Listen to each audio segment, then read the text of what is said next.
Okay. I always do the hair thing every single time I see myself on stream. Like, ooh, hair. Hair is wrong. Too much hair. Get a haircut soon. Hello. Thank you, Matt, for subbing with Prime. And hello to everyone else. Hello to YouTube, who I question every day. I question, or every time I stream, I question if it's worth. However, how much is it? Like $20 a month to be able to stream on YouTube. Maybe it is. I don't actually know how like monetization on streams works on YouTube. Like I know that the like VODs can get monetized, which I didn't realize until like a while ago. But yeah. Did I Didn't look at this game, did I? No, I didn't. Okay. Welcome to round 4 of this thing. Why is it not formatted right? Oh, it's because they still haven't fixed the annotation mode with the differences in window sizing. I know why. What's up, React? All right, in this round I'm playing Rick Julian. I have to scroll all the way down to show his name. And Rick was the 4th seed here? 5th seed? Yeah, Rick's gained a decent amount of rating since last year. Last year was the first time I played him. He called it our maiden voyage when we played for the first time, which I really liked. He's also a very strong player and was the only guy that stopped me near the end of the 2023 North American Scrabble Players Championship. I was already locked into the finals and they pitted me against him, and he wasn't having the greatest of tournaments, but he beat me. He was the only one that beat me in, like, I think a span of like 10 games or something. Anyways, yeah, let's see. So in this game, I decided to do something unconventional on the first move. I think the conventional thing that I was thinking of doing is playing Gong for 12, keeping the TCK, which, you know, isn't formidable. CK is not as good as people think it is, probably, but it is a decent leave.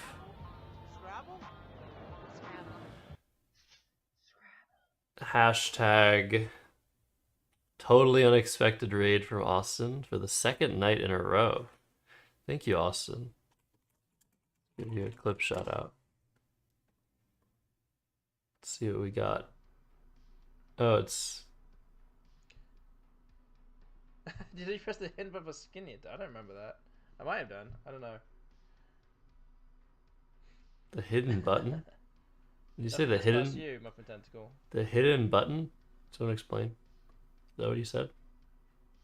I might have. Might have cheated. It's possible. Wait, it's midnight? Oh my god. Wow, Austin, that's incredible. Like, I watch every single one of the clips people make of me multiple times. You know, it could be true. It could be true, but it might not be as well. Yeah, it's midnight, so I should get going. So I was thinking of playing Gong. I was thinking, okay, Talk is 20. And then there's Gong or Nog. And normally you play Gong instead of Nog because Gong, like, it's sort of more restrictive. When the Gong talks. Good one, Jelmokas. This is more restrictive. It's kind of harder to overlap. But considering that I was keeping TCK, I decided, you know what, I'm going to play Nog because if I draw into some, like, 7-letter word, I want it to play. And after Gong, it seems less likely to play than after Nog, so I draw, like, Trickle or something. Tickler. Like, it's maybe likelier to play. And I don't know. I didn't really know what to do here. I didn't want to play Talk, and the problem with Talk is it takes S hooks on both sides, so you're never blocking that until an S gets played. And I don't have an S, and GG. Keeping 2 Gs is worse than keeping 1 G. But it did score 8 more points. So those are my considerations. I decided to play Nog 12 just to benefit maybe more of an open board. Yeah, it's minor strategy, but I had to decide between the two. I had to decide between the two. It's not like, oh, I'm drawing into so many 7-letter words with TCK. I just like normally I'd play Gong, but I didn't think that CKT was very good. Like it wasn't going to materialize very well after regular plays after Gong, so I decided to play Nog. Whatever. Hate me if you want. Hate me if you want. You know. All that matters are results, right? Strategy. Yes, yes. So someone suggested when I gave this opening rack to a few players in the tournament. Someone suggested to exchange, and you know, like that's definitely a thing that someone else could do. Await your hate mail. Yeah, I love other Josh's commentary. So here I quickly played Bach, and now I have an S. And so why don't I block everything and set up an S hook? Hey, he's here. What is up right behind you? Do I still have this command? Yeah. I still have this command for you, my love. Wait, let's... Deciduous? What's wrong with Deciduous? Is there any clips? Hey, it's a clip. Tomorrow we have stuff to do A too. clip. Okay, we can do it both. We can do it both. Okay. Yeah, it's pretty late. I would say I'm gonna go to bed. That's kind of a lie. I kind of want to do some other stuff. I didn't do my juggling today, so I need to do that. So I'm gonna call it wraps. Loyal viewers. That's a great clip. I don't think I've ever seen that clip. When are you gonna... When's the next right behind you stream, huh? Alright, so here I decided between not playing Finn, playing Finns, or Naif. Those are my thoughts on this position. Those are my thoughts on the position. Yeah, bring back the hair that your mom hates right behind you. I think it's about time to have that crazy hair and beard again. The lockdown look. You downloaded Magpie? Wait, you can download it? Is it ready? Is Magpie ready? Do I have to make a Magpie command?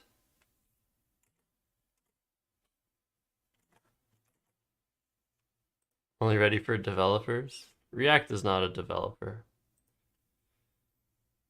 Is React a developer? Hey, Lasertone. Yeah, exciting times though. So I thought it was pretty decent to keep the S here, but I also didn't keep the S here. Now, I don't know. Did I get scared? Probably. I think I got a little scared of, like, you know, missing, not drawing into a bingo, or him having an S, and then there being no lanes. But, like, the more I look at it, the more maybe Neef is the right play. Yeah, I played Finny. And regretted it. Because basically, okay, I'm trying to recall. My thought process was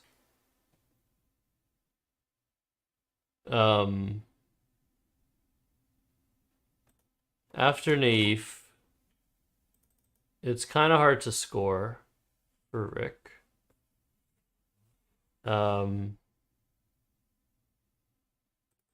But when yeah, I don't actually remember. What was my thought process? I had some weird thought process that, like, I thought he had more likely to have some like unworkable overlapping letter. I don't know. Yeah, I don't actually know. This doesn't look right. Thanks for the follow, Supreme King Damiao.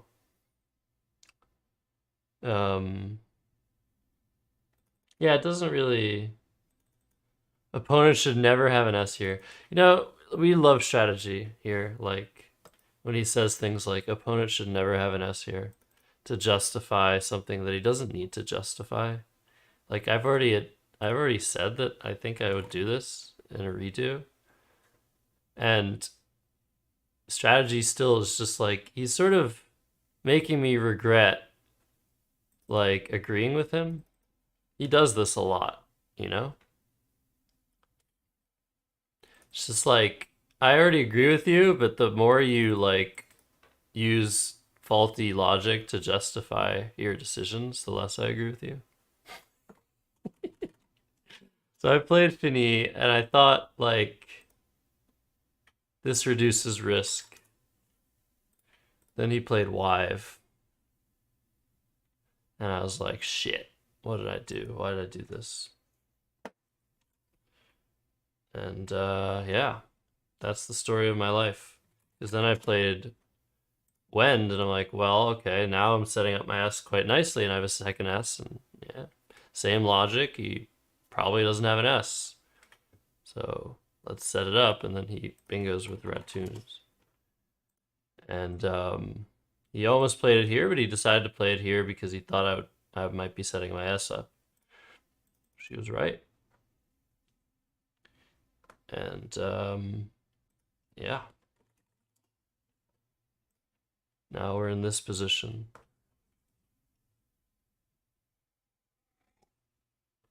Oh, this is NWL. IP Disciple, sorry. Soon I'll be interspersing the games I analyze for. But I still have tons of NWL games to analyze.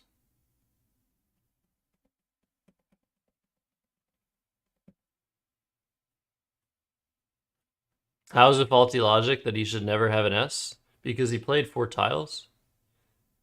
And because he could very well have an S with that play.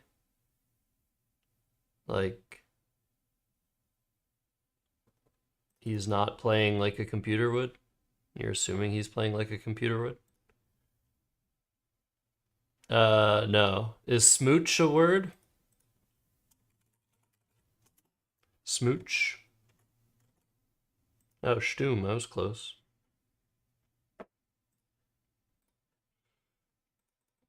So I played whom? He kept scoring with Rhyme, and I was like, okay, I'm gonna lose this game, aren't I? But I drew a blank to help me. Played Codex. And then he made this interesting play of Java, which this whole thing had been like just there the whole time. There's a Z out, like a bunch of stuff was out. And he makes this play which does a great job eliminating like big scoring threats and also blocks bingos. And he's maybe ready next turn to like try and block this lane. And yeah, so this is a very bad position for me, unless I have an immediate bingo, which I do, of course, because I'm me. So I play Elegist. First thing I saw, of course, was Eggiest. Don't worry. But had to make Elegist. And the reason I don't play Elegits is because, yeah, H plays. Don't need to induce that sort of thing. So I tie the game up somehow. And his response is to play nut, as in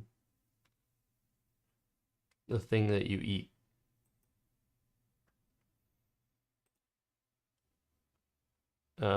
Sig is very reasonable.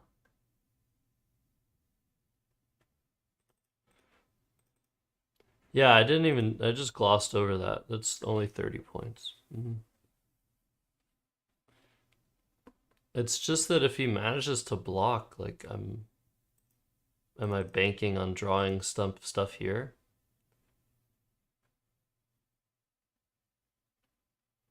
I don't know. I think I take the line and just play in an even game on this board. A Blaze 14B. Yeah, that's not 146. What? Why are you saying that's 146?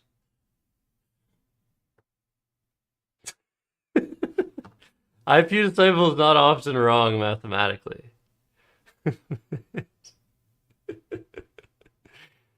Oh man.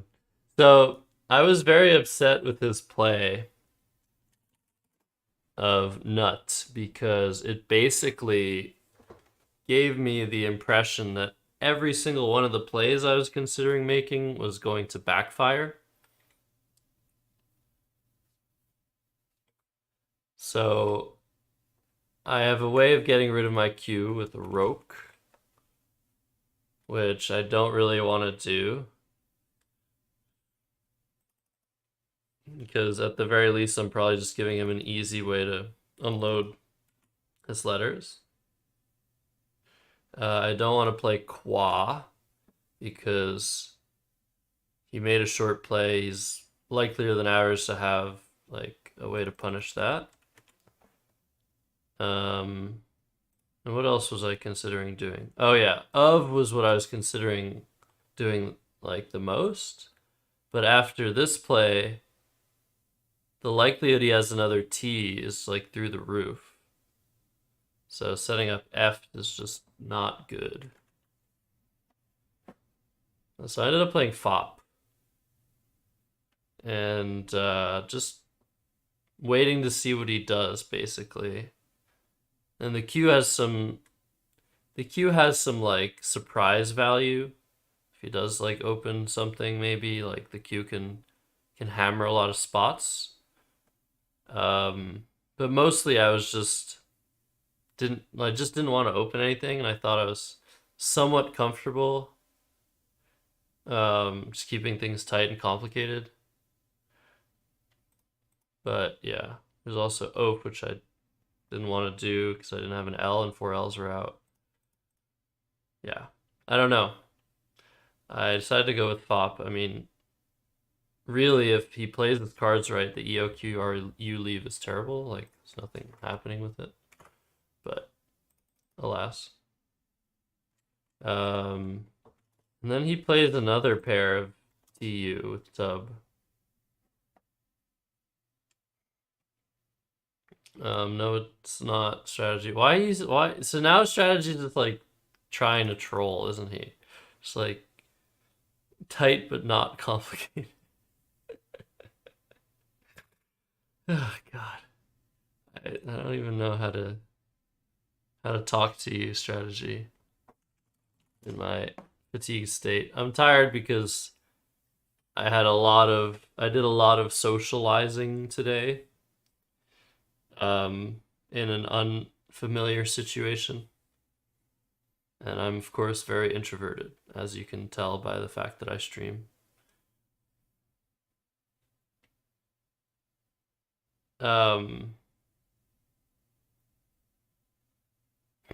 tight but not complicated. So today, I ran a little mini tournament in a Montreal high school. Local high school. So I directed the tournament. There was 5 kids against 5 teachers, and yeah, it was pretty fun. It was a team tournament. The teachers barely won by the skin of their teeth, so hopefully that'll motivate the students to keep at it. Basically, what's up, Frankie? Thank you, Syadam, for answering. And welcome to Syadam as well. Syadam, I did watch your video on our game. Thank you for posting that. I was it was unfortunate we didn't get to see the whole game. And I wonder if you did you know that I had already posted the game on Cross Tables, so you could have also analyzed my side of it, but of course I appreciate you showing the game and how kind you were to me in the video on YouTube. Motivate them to get more of their slang and word list. So yeah, some funny phonies were played. I posted one. There was one of the teachers who was from the UK, and he was the guy that played. He was the one that played minge, which is a valid word like everywhere in the world, except the US and Canada. But I thought it was really funny. And there was one teacher, like the student was playing like, I think he played like anal and butt or something. And the teacher's like, I didn't think you were allowed to play not nice words.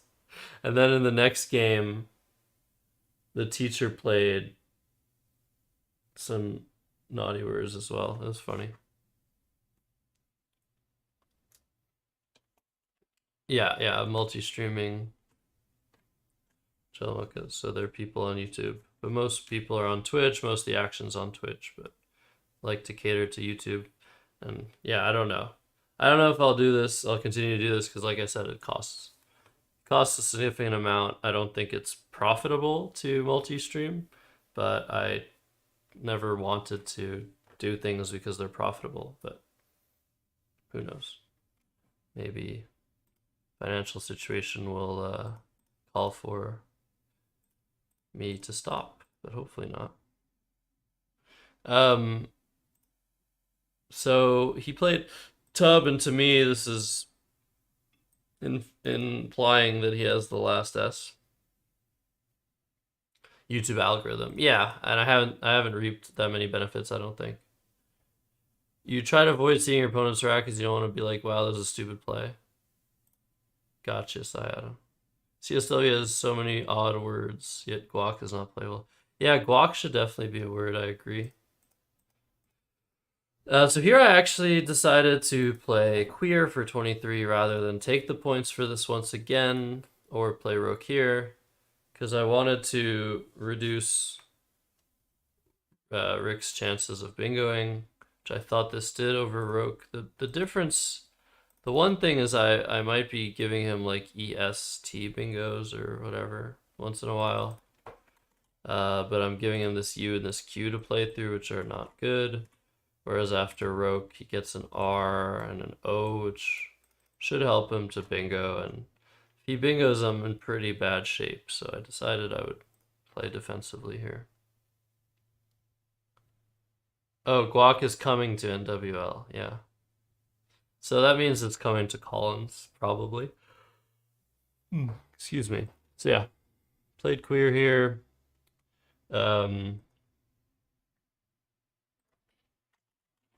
And Rick responded with Zest.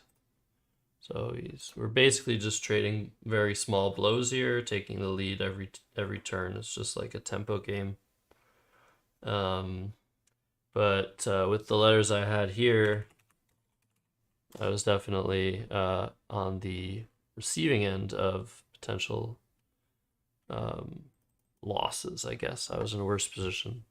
And there was some 5-letter word to the T, I might play it, but in this position, you basically have to exchange. And you know me, when I exchange, it often means that, yeah, you basically have to exchange. I don't like exchanging. So, here I exchanged 6 tiles, keeping just the R. I noticed the vowel consonant ratio was skewed in favor of vowels. Normally you want there to be decent amount more consonants than vowels for normal balance, but in this case there's an equal amount, so keeping just a consonant is better than keeping a consonant with the vowel.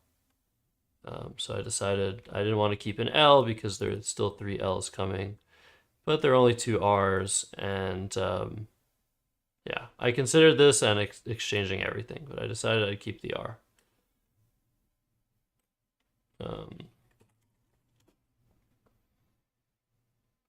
And basically what I was hoping for was that either he also had a struggling rack or that you don't want to become the Hans Niemann of Scrabble, but that'll get you a lot of views, Adam. That'll get you a lot of views. I was watching some video from Karen and Ben Feingold that was not worth watching about the Hans Niemann drama.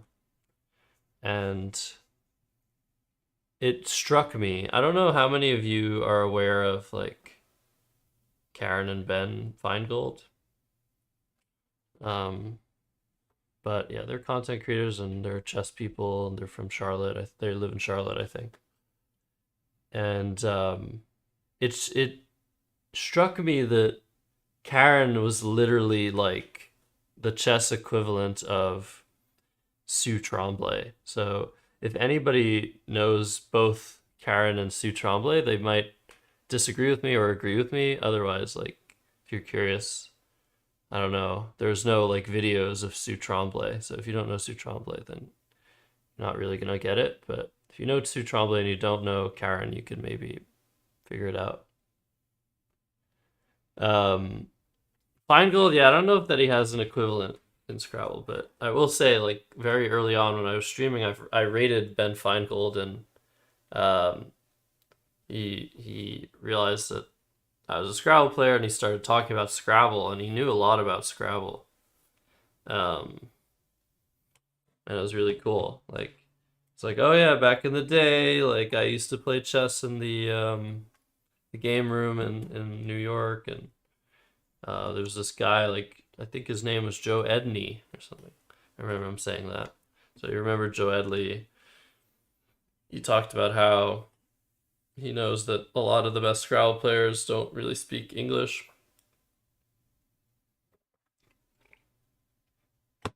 Yeah, it's pretty cool. But ever since I haven't really gotten much out of him. I've rated him maybe once or twice more, but anyways, he's blown up, so it probably doesn't care as much about other things than the reason he's blown up.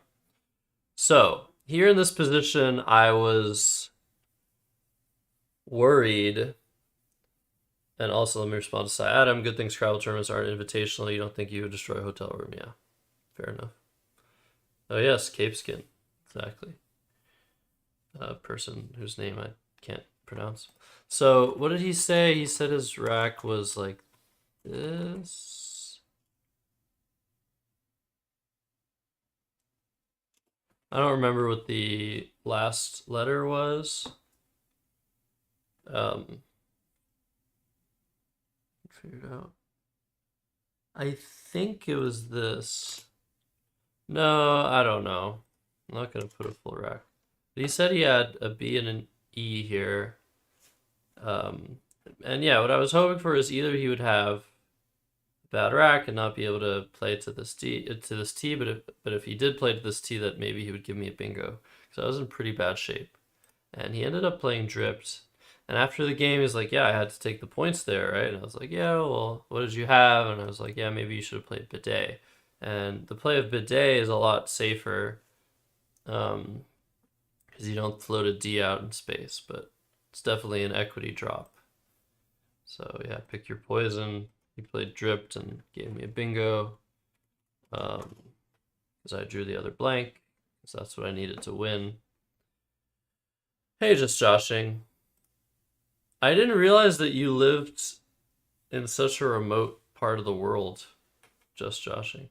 I feel like you probably told me that before, but I never, like, it never clicked. So yeah, here I saw unearned, unranked, and unwarned, and decided to play unranked. Mainly because I'm only taking a 36-point lead, and if I get a bad draw after something like unearned, it seems a lot easier to like overlap and score here, and put me in a bad spot. Very minor detail. Unwarned is also fine. Yeah, maybe unranked, maybe not floating the R out there is a good idea, but who knows? Hey, PB is lead. Do I usually say PB is lead? Probably. It's slept today for 6 hours. But yeah, not giving bingos back is a good idea, but based on the unbalancedness of the pool, I thought it was more important to fight against other sorts of scenarios. But yeah, who knows? I've normally said lead. No, I've normally said lead, yeah. Because I'm stupid. Yeah, you can get emotional. Me too, Syadam. It's okay to get emotional. And it's okay to destroy property too, as long as you know, it's a hotel, like as long as you pay for the damages. But whatever, those things are replaceable, right? Better than stealing them, or is it? There's this really funny game show answer where it was like Fast Money on Family Feud, or the British version of Family Feud, which is called something different. The question was, name something that people tend to take from a hotel room. The woman like quickly she knew her answer. She was like, the lamps. That's what she said. Basically outing herself as somebody who steals lamps from hotel rooms, which is pretty badass. Anyways, moving on. So after a very long think, Rick decided to play Nay for 6 here. And I drew 2 constants, which I was happy to draw at least 2 of them. There's this notable Scrabble player who steals the Bible out of every hotel room. Is it somebody who...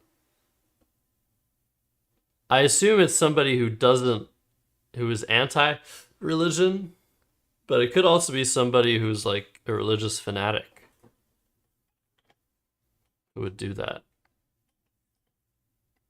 You don't think the hotel sees it that way?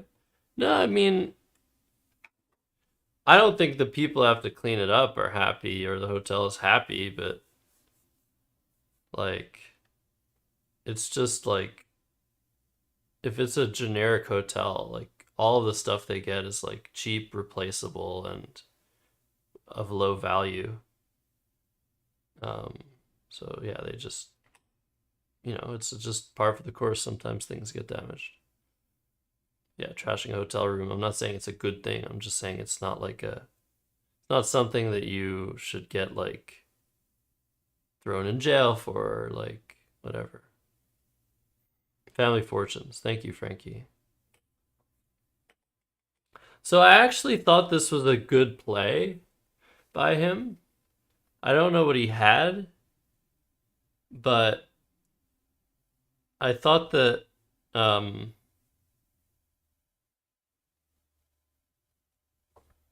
wait, did I? No. Yeah, I thought that he needed to make something happen if he didn't have a way to score.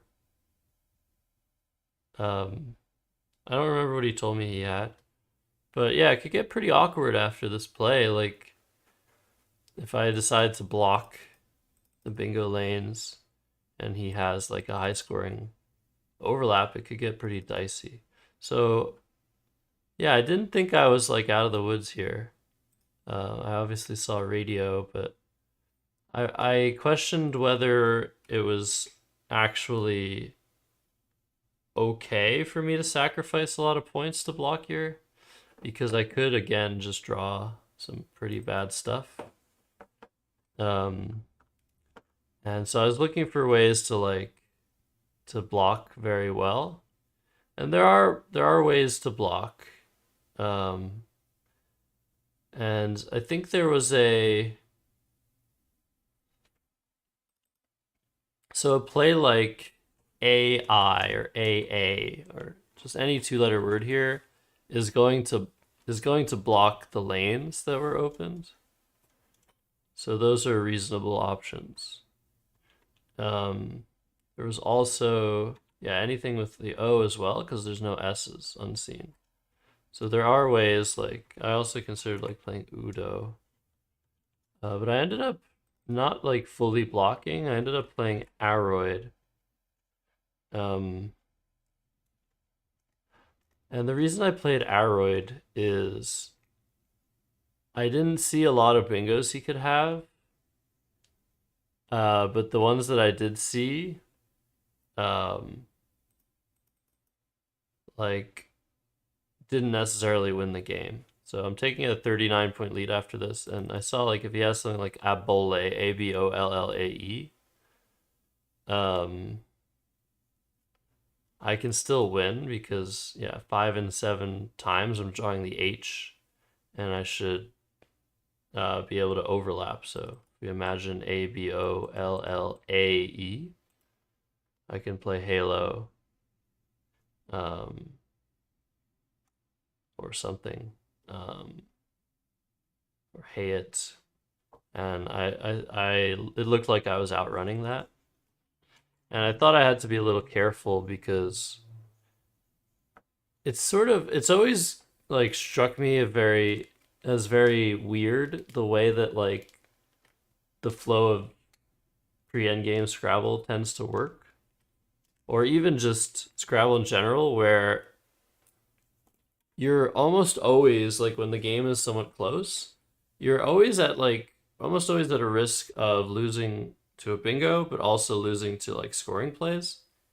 And people often brace themselves for bingos in a way that like the next turn they're able to come back and like retake the lead by scoring pretty well, and that tends to happen pretty often. But then like if the opponent instead is like scoring 30 or 40 points, then it gets like really dicey and weird. And I've seen so many positions where it's just weird that like I'm more worried about getting scored on than getting bingoed on, because I'm not ready for the scoring plays because there are so many more ways to score than to bingo usually.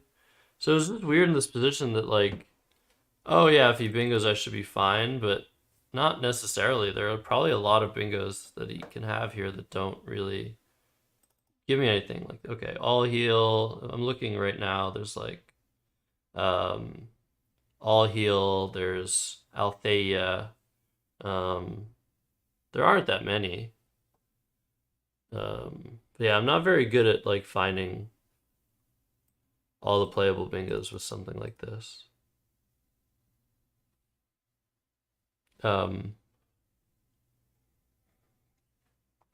Yeah, that's a reasonable idea strategy for sure.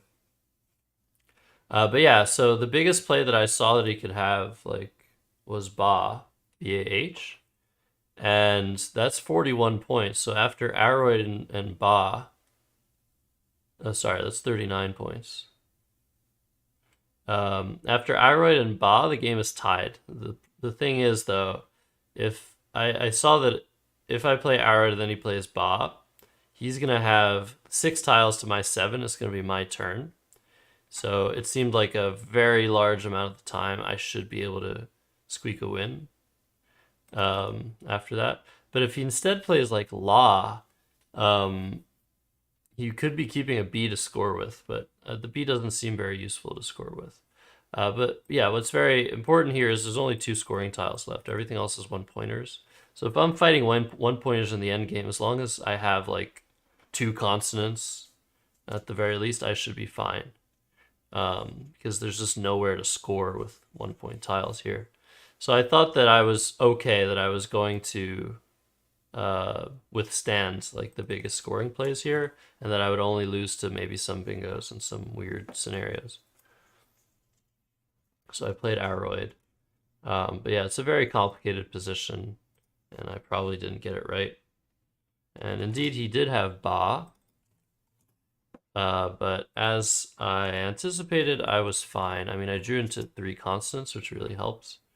And I was able to go out in 2, which is key. But I think most of the time, or maybe even like almost all of the time after this, I am okay. But I need to stop scratching my eye. But I did something really stupid here and just like forgot about one tile, and I thought he had 5 tiles. I just like hallucinated that he didn't have an A, and that he had 5 tiles, which could have been actually disastrous, but luckily it wasn't. Stop scratching. Stop scratching. It wasn't disastrous. Because all I need to do is go out in 2 here. There's really no way for him to score enough, no matter what. But I made a mistake. Like, I played Ola thinking that he didn't have the A and his best play would be to play LEI, which was worse than him playing Iliel. So, yeah, this is the sequence I found: Ola and then Toe in this spot and this spot. But there's certainly better endgames here. Because, yeah, I gave him Ilya for 16. Small mistake, probably. And then I went out for with Toe and won by 11. Yeah, that's true strategy. That is a problem after Aroid. But it leaves 2 in the bag, so it's kind of hard to do that. But yeah, that's definitely the biggest threat after Aroid, and I very much curious to know if this play was decent. I don't think I can always win no matter what. But maybe this gave my opponent too many winning chances. But I ended up winning by 11 somehow. And I don't think this play of Finis was any good. And yeah, other than that, yeah, this is dubious for sure. And I don't know about this either. But I'm pretty confident the other plays were good. But yeah, definitely a weird game. Very low scoring game. But somehow escaped with the win. Yeah, I know that word, Jalamokas. So let's go on to round 5.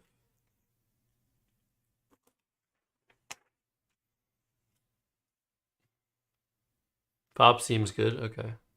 I'm glad you liked that play. I wasn't sure of it.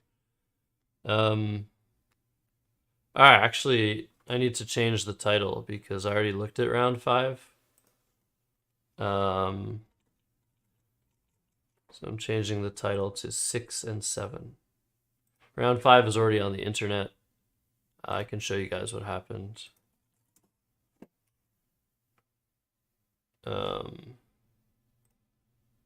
I know it looks weird. Hold on.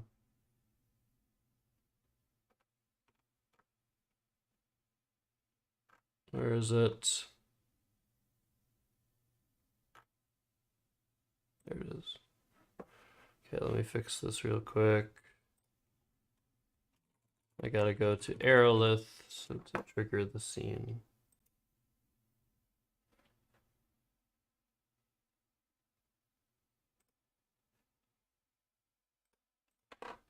Okay. So what happened here in round 5 is, again, I should have lost. Played Froilán Mendoza for the first time. He opens with Duvet. I play wipe here. Just considering playing up top or on the bottom. Luckily, I played on the bottom because he played meshing, which would have been double the other wipe. And here, I think I made a mistake. I should have played off OE according to WTF. And I played ETH instead. Yeah, Quackle likes playing OE and EWE, setting up another lane for myself and keeping AEIST, which is very potent. And yeah, he played fragging here, which I held for a long time because I couldn't remember. 5-star hotel? Yeah, the Hans Niemann was at a 5-star hotel. What is this hotel called? I've seen it when I was in St. Louis. But yeah, it's the hotel that the yeah, big chess players stay at.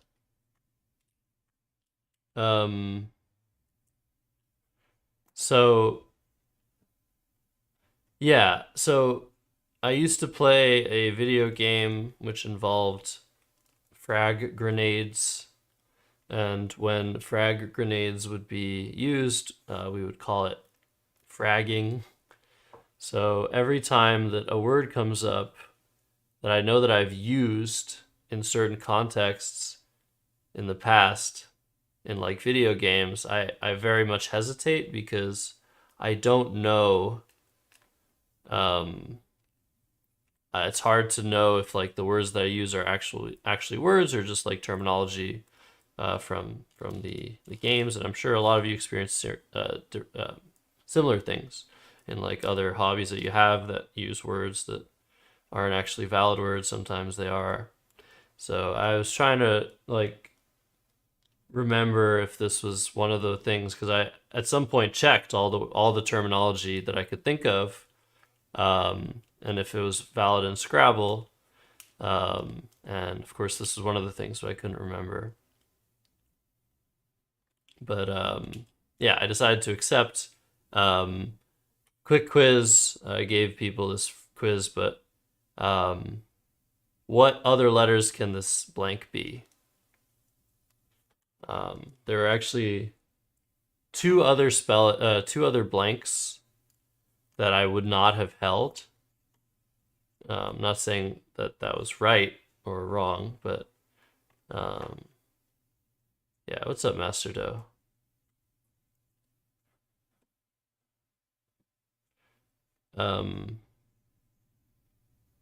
So every single vowel except the E is valid with fragging. But what's crazy is fragging and frugging are nouns as well as verbs. So fraggings is a word and fruggings is a word. Or no, was it? Maybe it was froggings? Wait. Sorry, yeah, it was frogging. See, I already forgot. Let me answer PB's question before it goes too far up in the chat. How do I go about reviewing words? You've been playing and studying for about 6 months and pretty much focused solely on learning new words, but going back and reviewing fours and high prob bingos is taking forever. Yeah, review is the most important part, but it's also the most time consuming. There's really no way around it. If you want to solidify your knowledge of words, you have to go back and review. And this is something I was not ever good at doing. So a lot of my inconsistencies with word knowledge are because I refused or just wasn't able to get myself to review the words. But most of my knowledge and my solidity just comes through experience and playing, and of course studying a lot of words but not reviewing them. No, you're not doing it wrong. But card boxing is a way that people use to review words, and it uses is a card box method or something where basically if you solve a word, it'll wait longer before bringing it back to you. And if you get it wrong, it'll bring it back to you quicker. Spaced repetition. Yeah.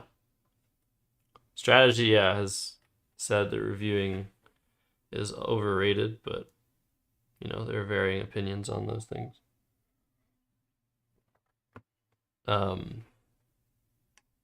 And yeah, that is the exact same advice Strategy gave me that I did follow. Only review words when you've gone through a lot of them. But you know, everybody's different. Everybody's brain works differently, and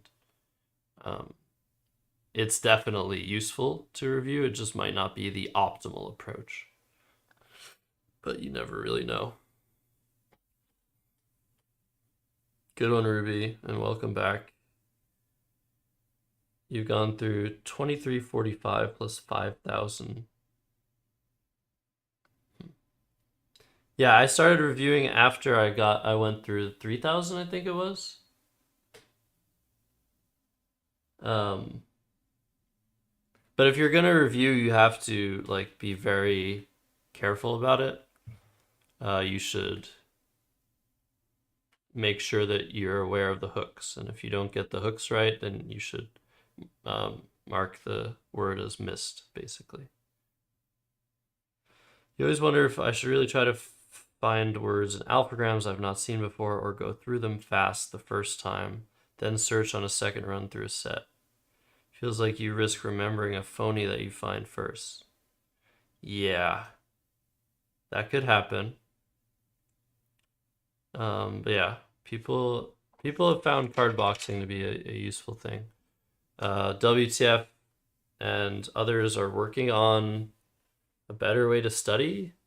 I don't have a command for this, but StudyCade might be useful for people. It's possible, but yeah, there are people working on maybe a more useful way to study. I mean, what we have right now is, I mean, tried and true. It's better than reading the dictionary, but I can shout out StudyCade, but that's not gonna link people directly to their website. But I'll do it. Sacrificing tournament results now in favor of getting better faster. You're welcome, Ruby. Yeah, unless you're Nigel. Anyways, okay, let's keep going.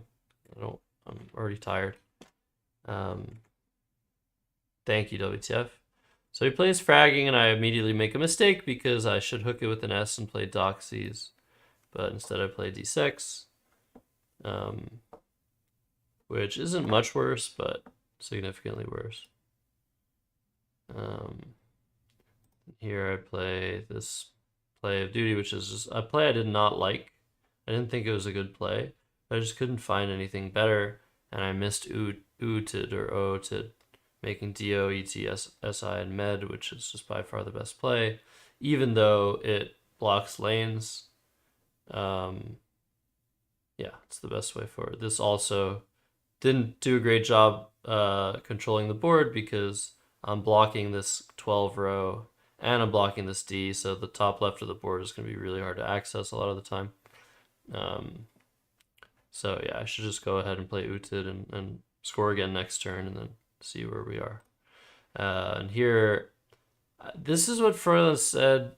I don't know if he had a second I or I think, yeah.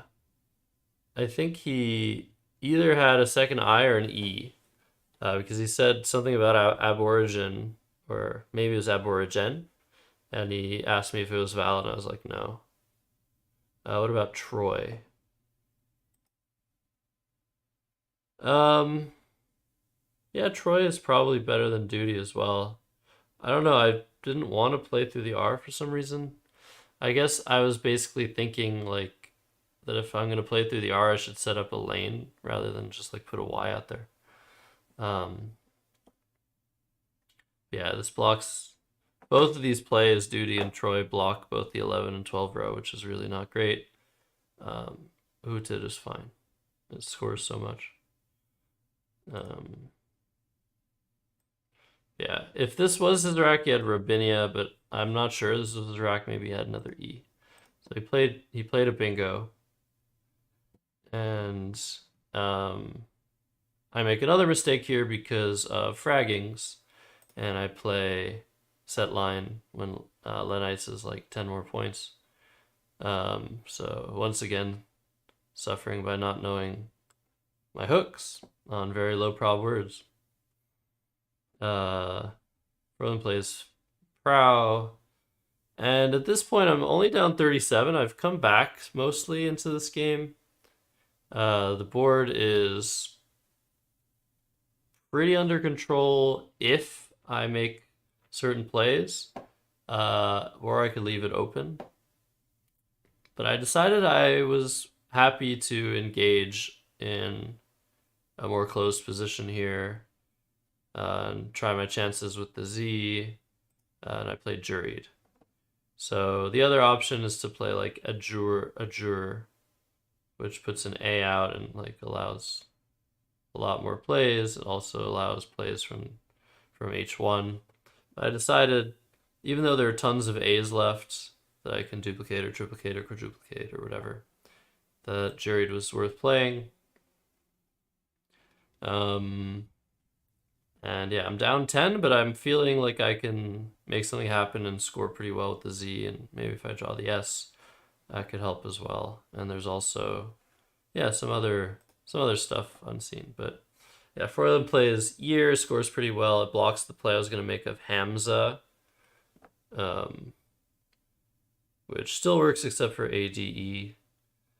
And yeah, here I didn't really know what to do, other than my backup plan, which was Macho.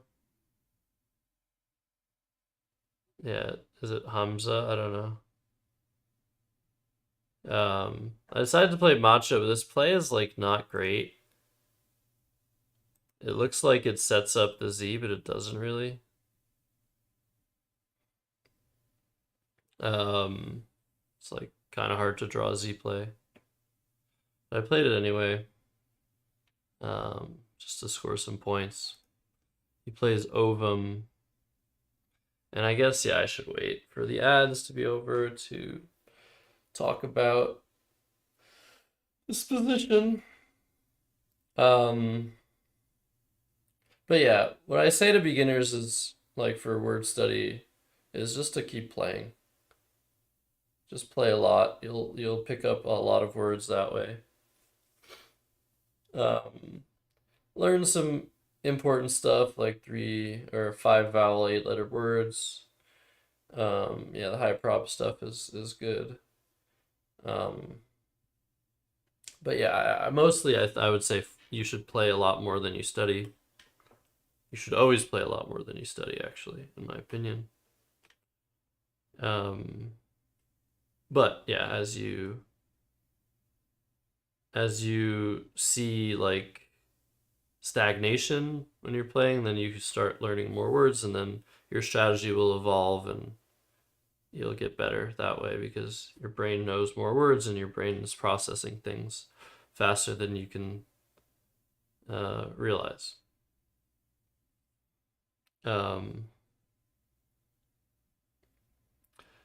So strategy is talking about the position already. Can't wait another minute or so for the ad break to be over on Twitch. But basically, yeah, I mean, strategy, that is what I played. And I figured that it works pretty often because it gets, even if I don't get what I need the first turn, like, there's recursion.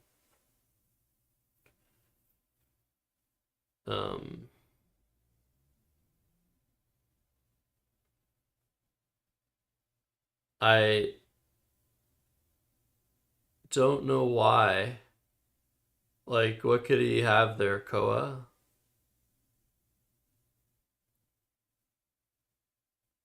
Like, it's really hard to imagine it getting blocked organically.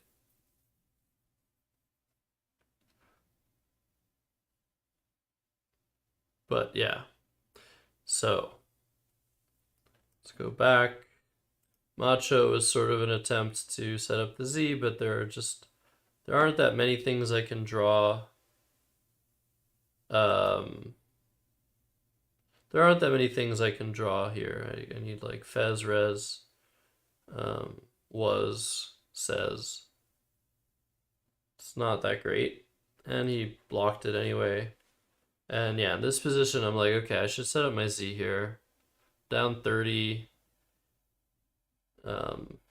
So I started considering things like Bola, Bora, Boral.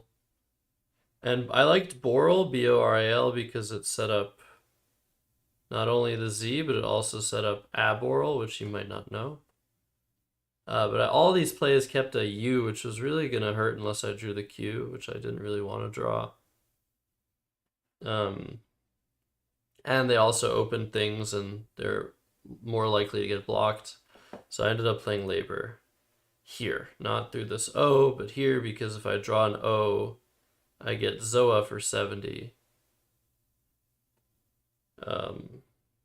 And this also blocks things, which I didn't really recognize about the play. This blocks things hooking year, but I also like that it blocked some like 5-letter words with bingos. And that, yeah, it's really unlikely that he's gonna block.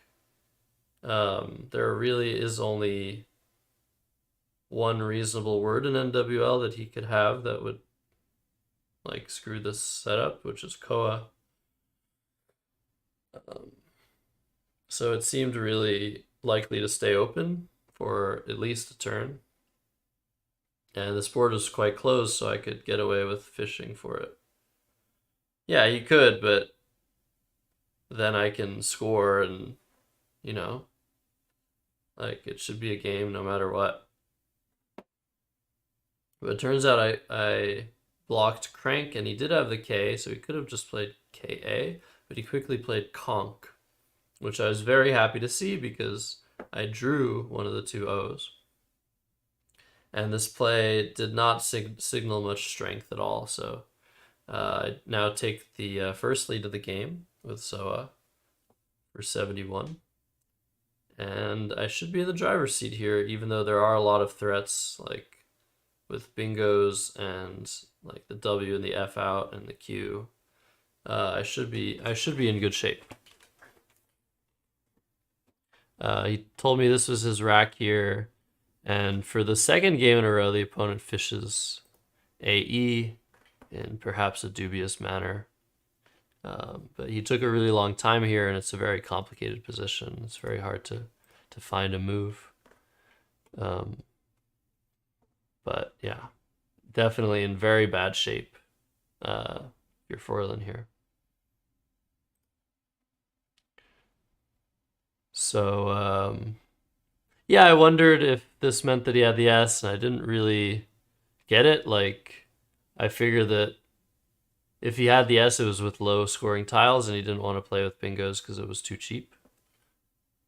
But there's nothing I can really do about this spot. I could play Wira. The one thing that I considered that blocks was Wira, WIRRA, which I almost played, but I decided that it wasn't worth sacrificing to block, and that if I draw the Q after Wira, I can get Q stuck because I'm getting rid of my A for Qua, and I am setting up a Q spot for QI, but that could get blocked as well.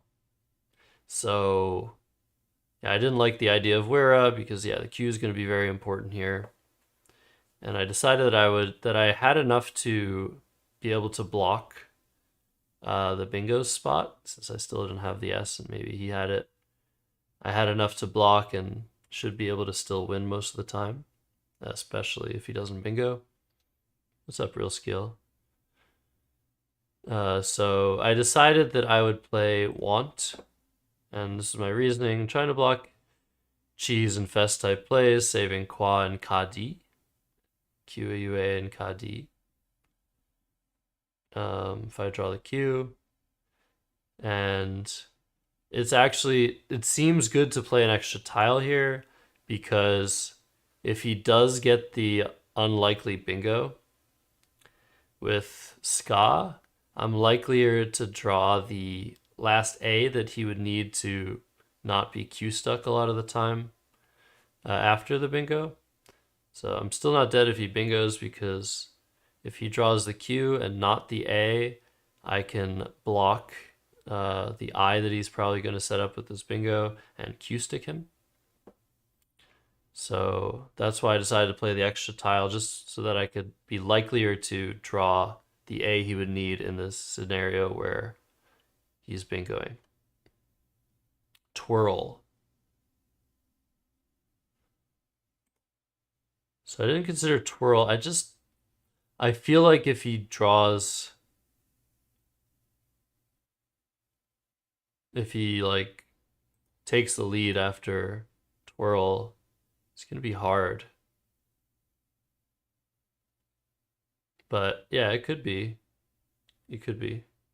Tori. Where is that? Oh, with Toy. I considered that. I definitely considered that on his turn. But the problem with that is it doesn't address the big bingo spot. It doesn't address the bingos he might have. And it allows him, if he does have the Q, it allows him to play it for a lot of points and, yeah, complicate the game a lot. But I did consider it is valuable for sure. It's a very complicated position. I don't claim to really know what's going on here. Well, like I said, I want to keep the A for if I draw the Q, I get Ka, D, and Kwa. I might not get another A if I play Want. So basically, I'm saving myself from getting Q stuck in as many scenarios as possible. Well, in this particular scenario, if I draw the Q, I'm just not getting stuck. So, yeah, that was my thinking there.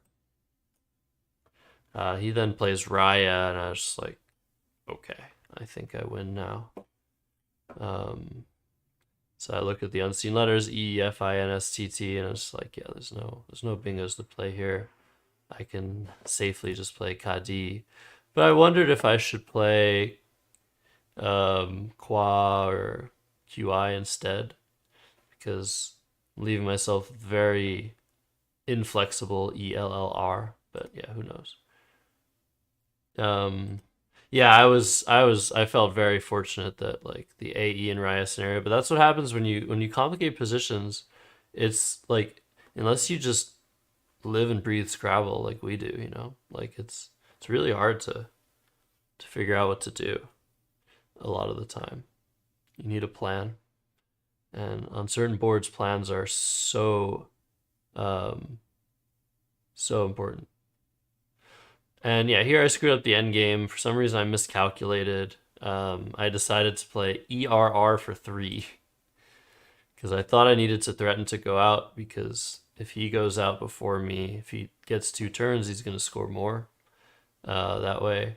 But it's just better to play Rex and set up LEI underneath, which I didn't see this idea, but even without that, even with just like Lex and some play like LEA next turn, it's still worth it to just slow play. But yeah, 5-point mistake for some reason. He goes out with set, and yeah, the reasoning is if he tries to block my outplay, okay, then now I can score pretty well, and it's not worth it for him. But I thought like his threats of playing EMES and TES were too strong, but I just miscalculated. And I won the game by 13, although it says I won by 13, but I actually won by 11. I wonder what I messed up. 238, so it was earlier on. 2063. Oh yeah. I counted D6 as 61, not 63. So that was my mistake, math mistake, and it cost me 2 spread points. Okay.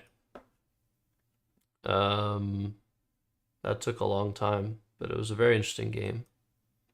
So let's go to round 6.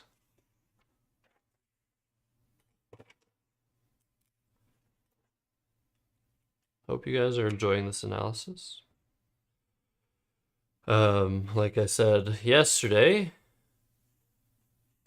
this way of doing analysis, although it takes a lot more time than what I'm usually doing on my own, I think it's, for whoever's watching, I think it's useful, and we get to improve together.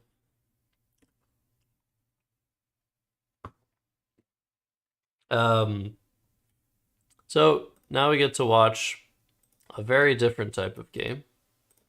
This time against Eric Goldstein.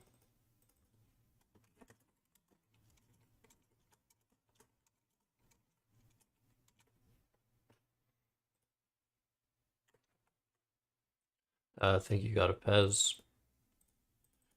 And yeah, this is a different game altogether. So I'm first, and I draw this rack, which contains a 7-letter word. It is not D-horse, but that is the first thing you might see. Yeah, maybe Muff Mechanical if you ever want to be a good player. Obviously, that's a joke. Muffin Tentacle won the national championship in 2015. Yeah, he's a very good player. So here I played Reshewed for 76. I thought about like not exposing Val, but I usually just take points when it's a bingo. Interesting strategy. It's interesting mostly because you don't play tournaments, so I don't know what you're talking why you're talking about what you do in the present tense. Yeah, the word is unhorse. I hope my thing is working now. This time I did connect it. Yeah, good. You played D-Horse in a 2006 Oshawa tourney. No, did you like that roast? Because, yeah, like, what are you saying? I spend 5 minutes. Like, decide that you've retired or come back and play tournaments. You can't just be like, oh, I'm still a tournament player and I can talk about what I do at tournaments when you haven't played a freaking tournament for like 5 years. And before that, it was another like 3 years. Good roast. Good talk. So I play this, and Eric finds a very, very nice bingo here of Continue. Great find. And I draw this rack. So, what do you do here?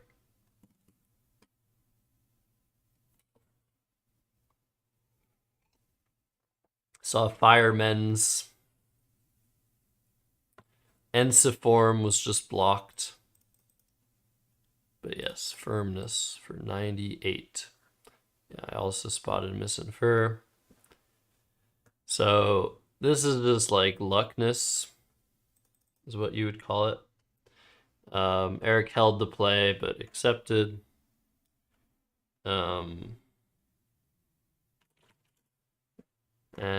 he responded, oh yeah, you played in 2022. No, I just forgot. Kenji, I just forgot. I'm sorry. Unroast. It's true, you played 2 years ago. Shit. Maybe you are a current tournament player. Oh, WTF. I forgot to tell you this. But maybe it was communicated to you that you need to pay for your NASPA membership. You need to pay for your NASPA membership. You were like expired when you were playing the tournament. And they were very intent on letting me know this. They're like, does anyone have Eric's number? I was like, I'll just tell him. And I forgot. How do I remember to do this now? Like a week later. Public shaming? No. It's not shameful to not have a NASPA membership. Or to not have one that's up to date. Strategy's NASPA membership is not up to date. So here you played Continuer and Lorai.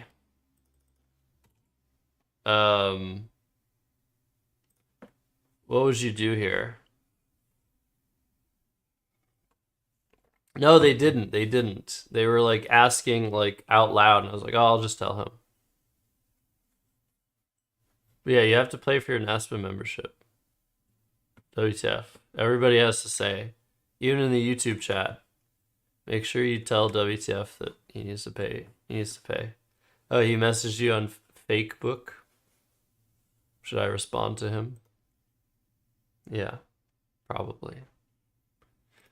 As long as he messaged you about that rather than other things. So, is this a valid play?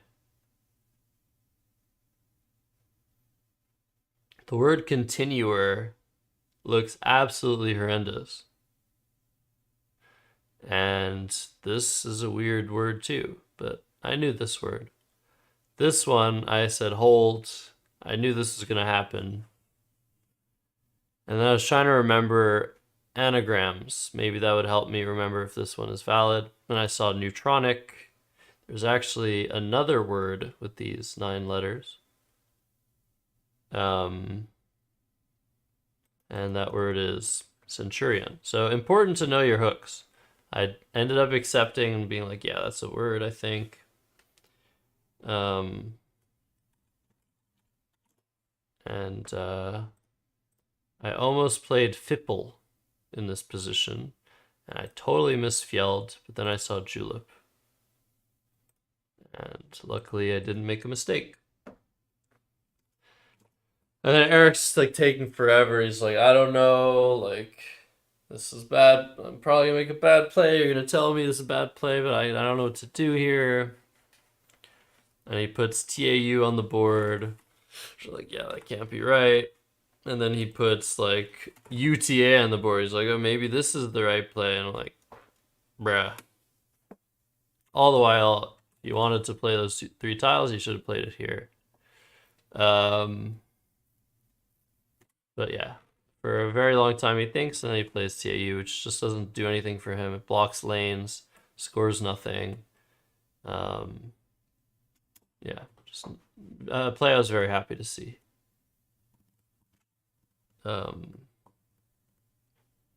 And in this position, the only reasonable way for me to lose is by doing what I do here and playing Folk. Because there are 2 blanks out, he could easily triple and take the lead, if not tie the game. The lowest possible score is 149 for a triple through this K. And that would bring him right back into the game. Oh, Julep, because they thought that's how you spelled it. I guess that makes sense. I remember when I got away with Gumlip against Michael Fagan. After your Gum White, Muffin Tentacle. Muffin Tentacle got away with Gum White. Which is like clever, like because black gum is a word. And then I got away with Gum Lip. Pretty much in honor of Muffin Tentacle. So yeah, here I played Folk. And I could just do anything else. Like, just do this for 20 less equity and block rather than open a triple. And this probably wins slightly more often. But the board is still pretty open. He could bingo multiple times, so it's like, whatever. If you have a triple, do it. So I played it, he's like, you're insane. He told me I was insane for playing this. And I was like, yeah, you're right. And then he played Batiks. Which, what does this mean? What does this mean, everybody? Why did he do this? Why did he play this S? Come on. Batiks for 0% win. Landhawks. What the fuck is that? Why is... What? Is that a word in Collins? Because he has another one. Exactly, PB. There you go. Doesn't teach you that when you review your words. You only learn that from playing Scrabble. So here I could play Aros or Razor or Zap. I decided to play Razor, and I don't know. I kind of like this in hindsight because it eliminates this lane and this lane. But it does create this thing, which is annoying slightly. And it scores 3 less. So I was like, whatever, let's go for this. Zap makes a lot of sense because I'm not wanting him to bingo here, because creates like floaters and opens triple and leaves the rest of the board intact. Basically, when you're ahead on like wide open boards, you really want to make it so that the plays your opponent is likely to have, or you're worried about them having, do not positively affect the board. So there are so many lanes right now. There's floaters here, here, here, here, here, here. There's all these lanes. And this lane interferes with almost nothing. Whereas you can see there's intersections for almost all of these other lanes with other lanes. So the space that he can play over here with is just not great for me. So I think Zap's probably the best play. But I played Razor. I was like, whatever, I'm just gonna play Equity, see what he can do. Give him a chance. Don't do this, it's cheating. Don't give your opponents chances.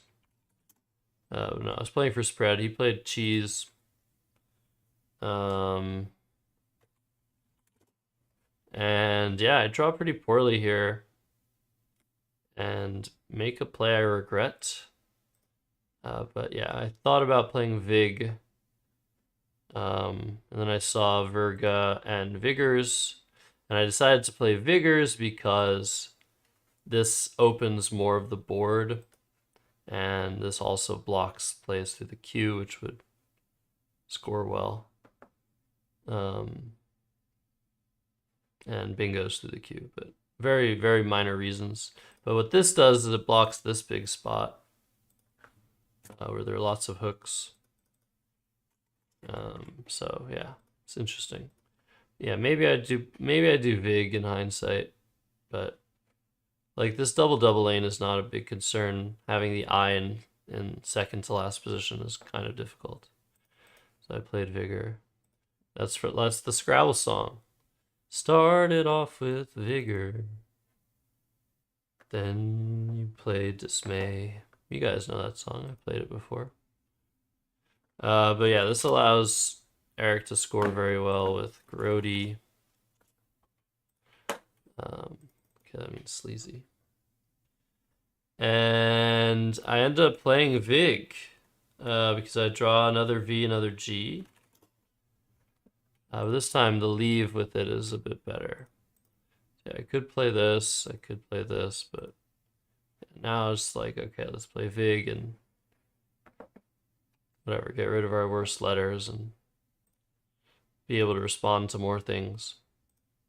But yeah, I'm losing my my lead pretty quickly here. He actually does have a chance back into the game now. Plays Twin. I don't know how to play it, but I can like play the song itself. Can I play the High Prop Bingo song? No. The only thing I remember from the High Prop Bingo song, I mean, obviously I remember the words, but I remember the way that Dustin pronounces the words. So he says roseate. I remember him saying roseate for roseate. And so yeah, Matipa is a very nice play. It eliminates that annoying, potentially high scoring lane, scores really well, sets up scoring spots. So this play basically means that I win. And he has this rack, so he's able to bingo, but there's nothing great. He plays unideal. He wanted to play a bingo on the end column, as he said during the game. And I was like, I'm so sorry. Scrabble is turn-based. Respond with Ood. And I'm up by just so much. He's not going to be able to win. But he tries. He plays Bay for 39. And has the last blank. And has many of the letters in axe or typo.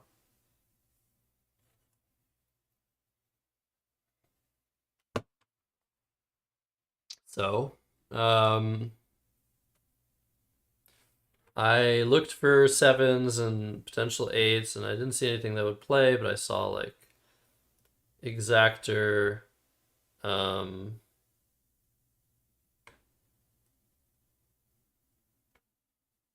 what was the other thing I saw? With an L, is it?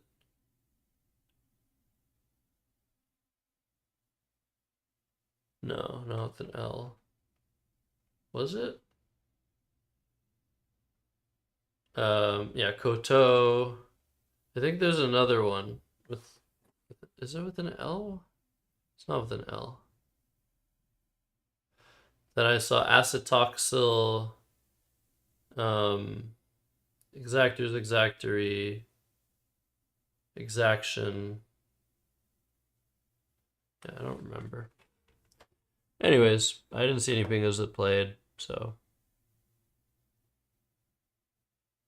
RTI. Oh, cool. Yeah, like excoriates. Oh, Exactory is not good. You're right.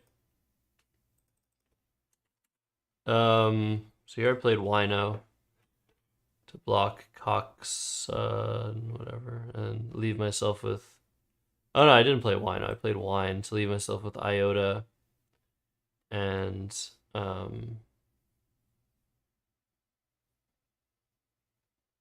now I. Thank you. And I guess I'll check if that's the thank you, yeah, PB. You found it too. And then Eric just like spent forever in the end game, just like blah blah blahing his thought process. And I was just like, dude, I just sat there. I was like, oh, whatever. We were actually coffee housing this game. He's back to accepting that I coffee house, and so does he. So we just were talking about coffee housing. If you're unfamiliar, it's just like table talk. I was telling him, yeah, like, do you see all these 8s? Oh yeah, Exotica was the other 7. Exotica. I was like, yeah, you see this 8? Like, I was giving him one of the letters eventually. He's like, oh, ace toxil. I know that word, ace toxil. It's like interesting pronunciation. Anyways, he played Taxer. I went out with. Wait, what? Wait, what? What? Why did I not? Huh? Did I hallucinate? I don't know why I didn't play now. That's just plain stupid. What the fuck? So I guess he won because he just like confused me and I just forgot what I was doing. Obviously, I played Wine because I knew I had 2 outplays. But I think I think what I did is I sort of like I merged the play of Wino and Wine in my head, wherein like with Wino, my outplays are only like aid and idea. And for some reason I was like, oh, okay, he blocked my other outplay, but Jesus Christ. What the fuck? That's so weird. This is me, Jellamocas. Yeah, table talk was successful. Yeah, I was so confused I went overtime loss. Yeah, just super weird. Like I haven't done that. Far as I can remember, I haven't done that in like ages. Just played like the end game probably correctly and then just forgot what the better outplay was. That's so weird. Okay. Well, a win is a win. Over the board flagging. Oh, I had a lot of time. Oh, and I also looked at this round 7 game, so we're gonna look at round 8 instead. Let's go back to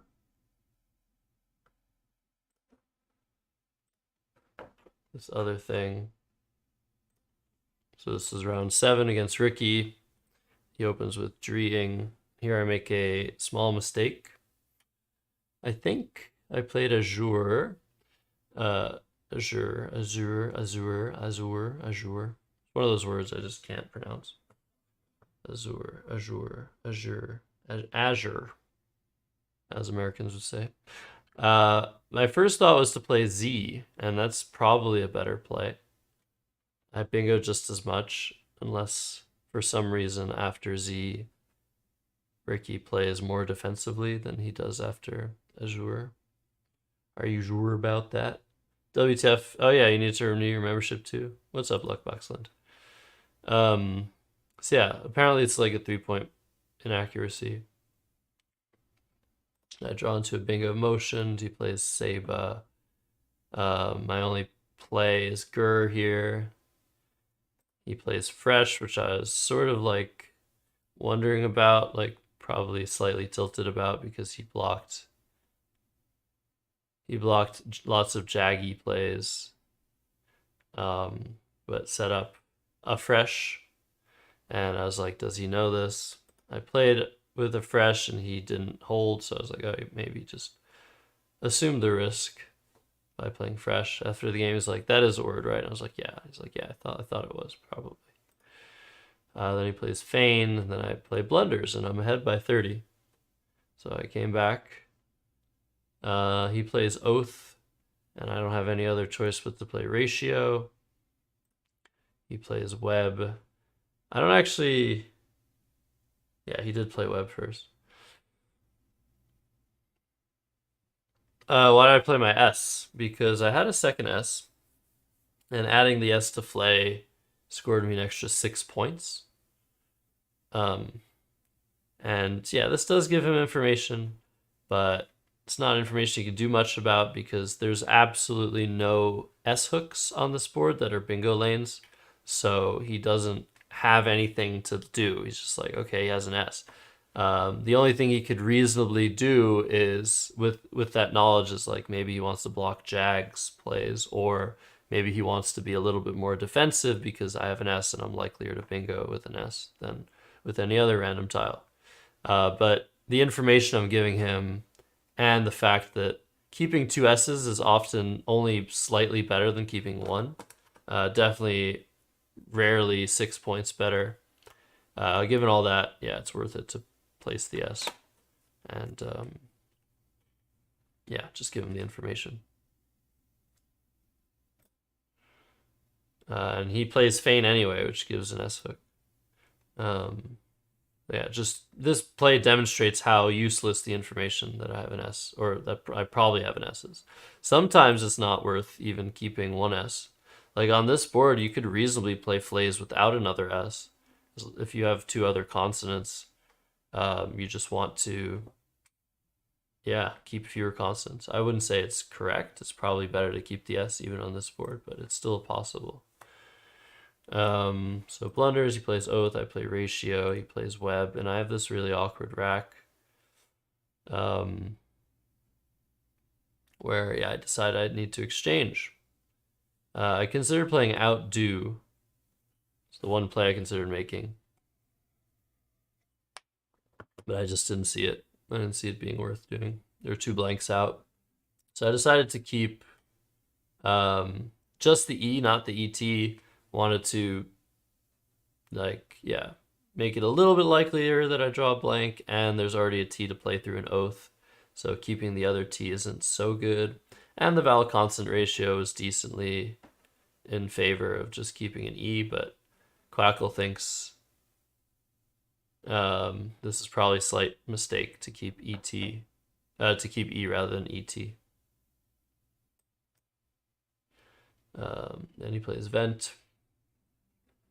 And yeah, it's another pretty difficult position. Don't have a blank yet. And the E is actually pretty good here. There are only 2 E's remaining. And he might have another one after vent. He's maybe more likely than average to have another one after vent. So I thought I would keep the E and play Watap. Then he plays Unao. I was happy to see because it scores nothing. And this is a position where I was very much aware that Ricky had something. Just like, yeah, his demeanor was different than the last few turns. He wasn't really doing much of anything. He was just waiting. And I didn't know what to do. Like, is this bingo with ration or ratios or whatever, unaus? Is it up here? If it's up here, I can't really do anything. I'm down. So I felt sort of helpless here, but hoping I could draw a blank and still, still win. And yeah, I didn't really know what the best play was here. I don't know that it's worth keeping the end for ration, but it might be. But I ended up playing Dandeli. Yeah, I don't really know. So it's kind of a tough position, and he plays XB8, which notably, if I tried to block this lane up top, he would still have Expeditor through to the OR, which I mean he may or may not have seen. And yeah, now I'm in this position with 4 in the bag. I did draw the blank, but I also draw a Q, and I drew a V, and I also drew the S. I can't get rid of the Q and the V at the same time, so I'm going to have to deal with the V. There's really no hope for the Q.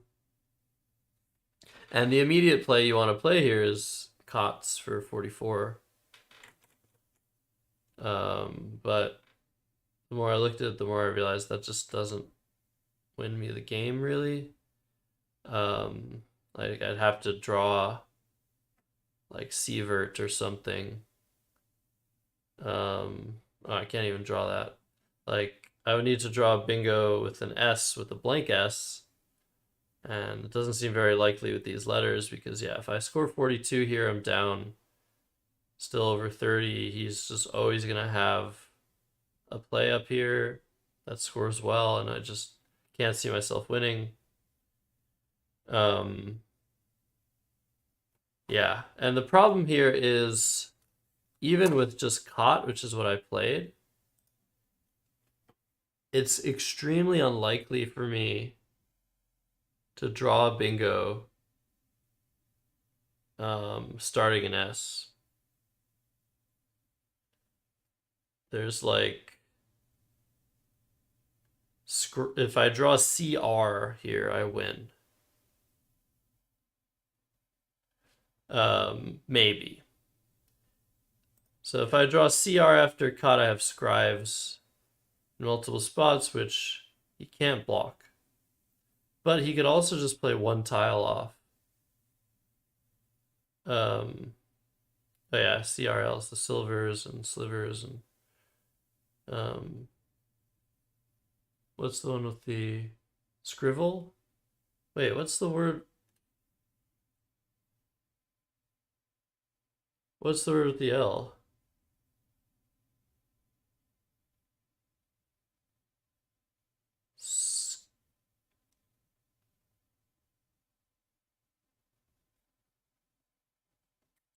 Yeah, but yeah, what do I draw with the L? Yeah, no, it's not about that. So what is this position about? There are 2 things. So if I play Cot and I leave 2 in the bag, can I outrun if he just drops 1 tile? That's the first thing. Because I'll be down 50, then I'll be down, maybe if he plays MES, I'll be down 70. So is he going to be able to score? And you could just play somewhere else and then play like Moo the next turn. If he just plays like Ka for 22, back in the position where I'm down 74, so if I play like Scrives for 100, and then he plays Moo for 43, he's going to be up like 20, and I'm going to have 1 tile to go out with, so it might be close. But yeah, I could potentially lose if he just drops 1 tile.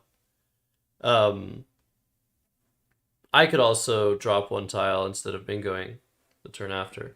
But the problem here is that that's the first thing. The second thing is, if I'm only drawing into a very small amount of bingos that start with S, he can just block Unaus with some play, and I'm just dead. Like, if he plays, like, underneath, like, I don't know. I don't know what the sort of play would be.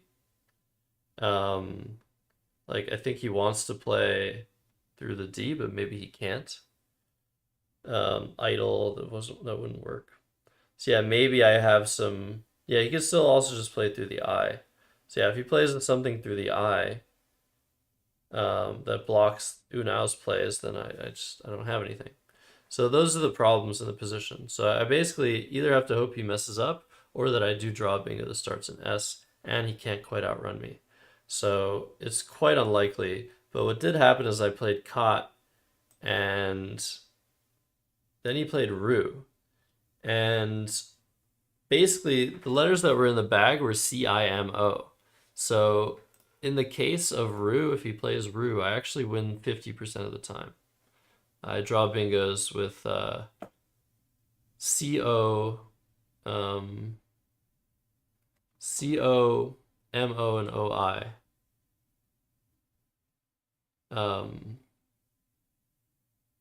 So yeah, unfortunately I drew CI and there's no playable bingo here. But I tried something that I was pretty sure was not a word, but I wasn't 100% sure. So this is a big mistake in terms of spread. But I played visive, even though I saw that cives was a word with two V's. I wasn't 100% sure that it wasn't just visive, VISIVE. So yeah, this is a big mistake, but I wasn't sure enough that this wasn't a word. So I made a big drop in spread and I lost. So that's how round 7 went. And it was my first loss of the tournament. So great.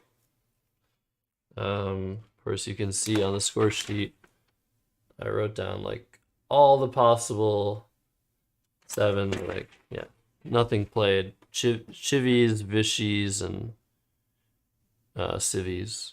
Yeah, those didn't play. And I think there might have been one more. Okay, so that was round 7. Let's go back. One more. Man, I'm so tired. Holy crap. You guys can probably tell. But I got to go through these games eventually. So round 8 was crazy. Round 8 was really, really cool.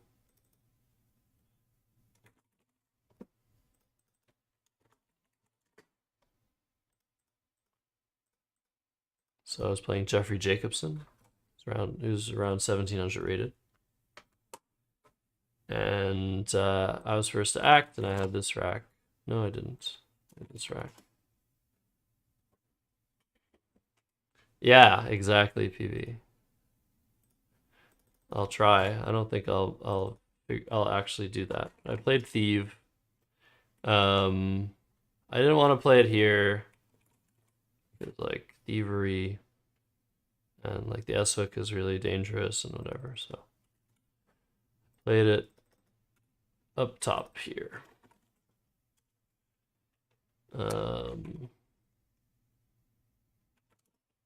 He told me this was his rack, and he played butt 10. And I had this rack. And I miscounted the play I made, so I might have misevaluated the position.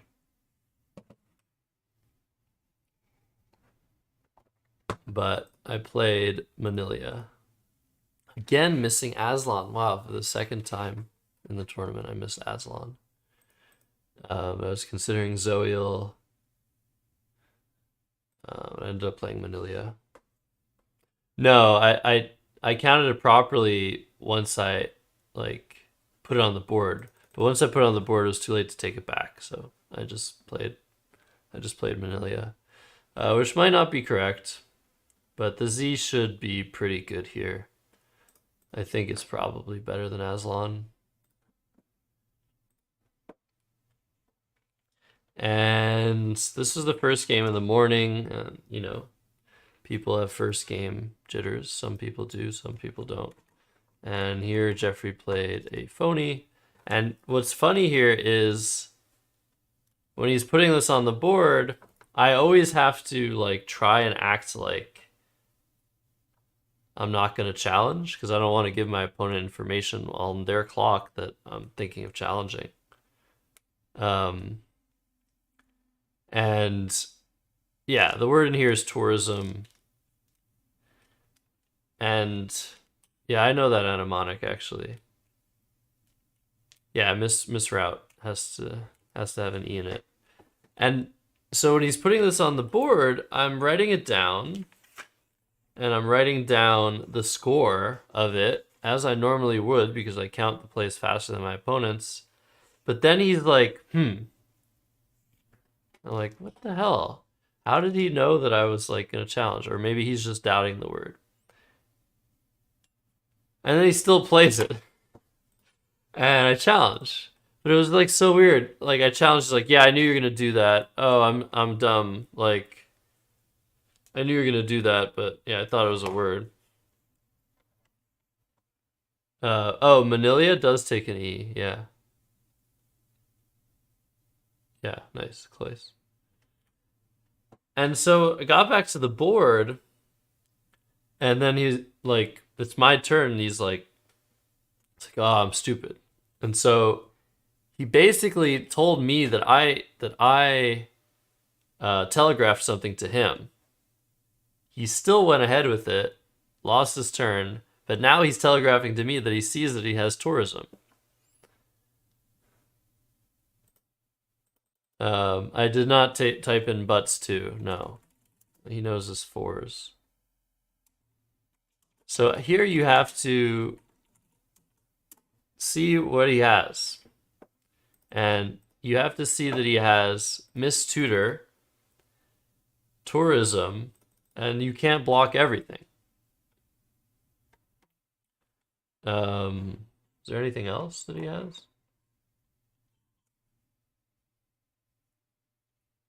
I think that's all that he... Yeah, so in this position, I knew there was a word with a T, and I knew it was like something like tutorism or mistutor, but I didn't know which one it was, but I knew there was a word. And I used the same exact logic as I used in the first game against Richard Popper, that if I don't know something, maybe my opponent doesn't. And him realizing that his tourism is actually not good for him, because it basically stops him psychologically from looking further. He's like, oh, I just screwed up. He's just going to block tourism now. But if he kept looking, maybe he would know or see Miss Tutor.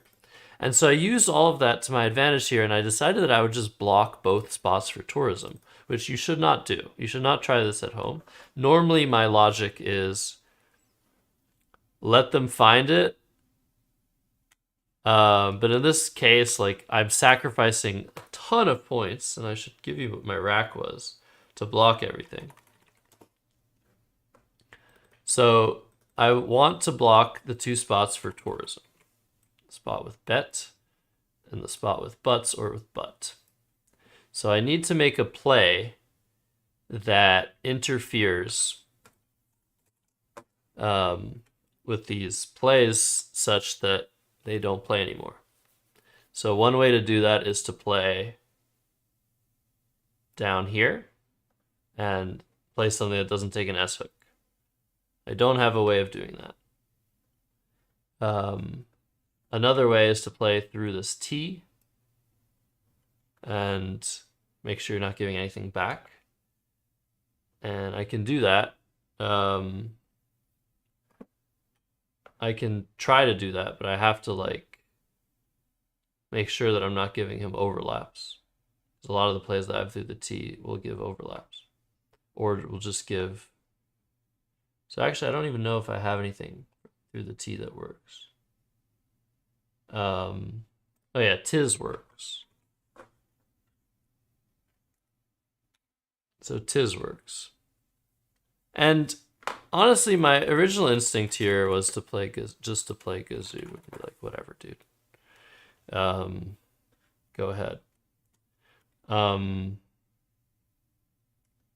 Yeah, that was my original idea. I was like, you know what? Like, if he doesn't spot or play Miss Tutor, and even if he does, he's gonna maybe talk himself out of it because he just phonied.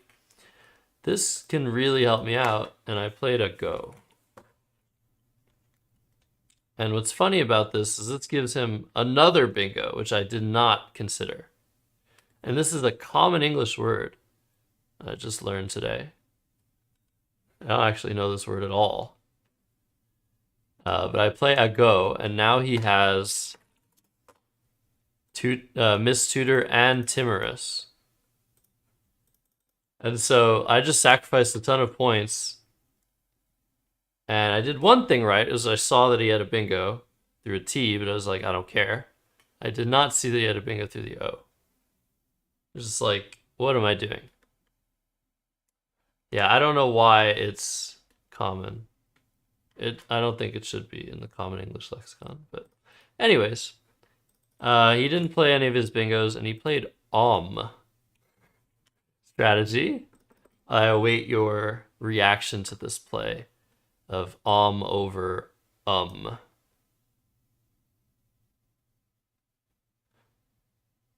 And I was like, okay, great. Like, he's keeping a U. I'm happy for him. And I actually draw into a bingo with my Z and play Notarize. And here, things are working out really well for me. Like, I'm seemingly making the right decisions. He had Agouti, yeah, nice. It's not uncommon, but I don't think it's common enough. Like, it's not a word that most people would be like, oh yeah, I know that word. But he draws into auditors. What would he have had? I know I shouldn't be doing this. Okay, Gordita is good. So he didn't benefit from keeping the U over the O. But he plays auditors, and I'm like, okay, I guess he bingoed. Fine. And what? Oh, oops.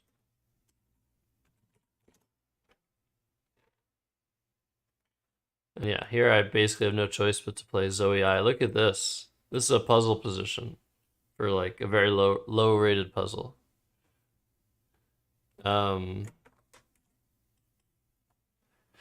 This is 25 points better than the next option. So I play this fairly quickly because I'm a computer. And here I'm ahead by 85, so if he doesn't bingo back immediately, I should be in a very good position. But there are many lanes open, and there are many bingo tiles remaining. And here is where something pretty magical happens.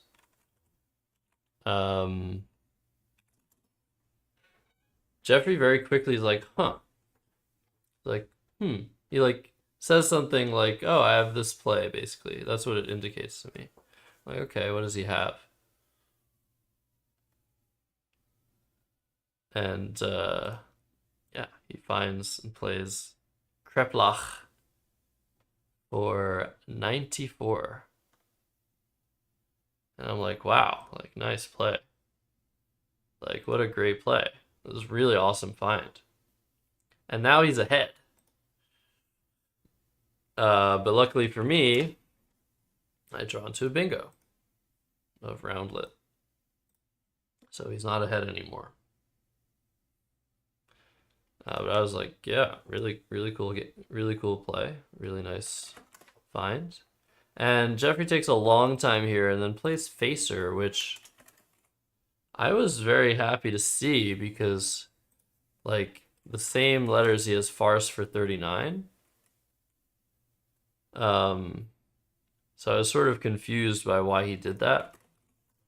But I was very happy he did it because my best play by far that I saw was Irie and another puzzle position. And yeah, Irie for 42. And I'm doing pretty well here. I'm still ahead by a whole lot. And Jeffrey plays GI for 9. And now I'm looking at the unseen letters and I only see 2 I's and 1 N. So I'm like, is he setting up ING? Like, he has to have the last N if he's doing that. And I was like, yeah, I don't know. I mean, I can't think about it now because I have another puzzle position. 3 in a row, isn't it? Or, yeah, 4 in a row. 5 in a row. 5 puzzles in a row. So very easy decisions. So that's good. I play cheese. And he bingos with thiourea. Now you might remember that my leave was TINNE when I played cheese. And I drew JN. And now I'm up 24, but I'm not really ahead. Like, what do I have here? So the first thing I see is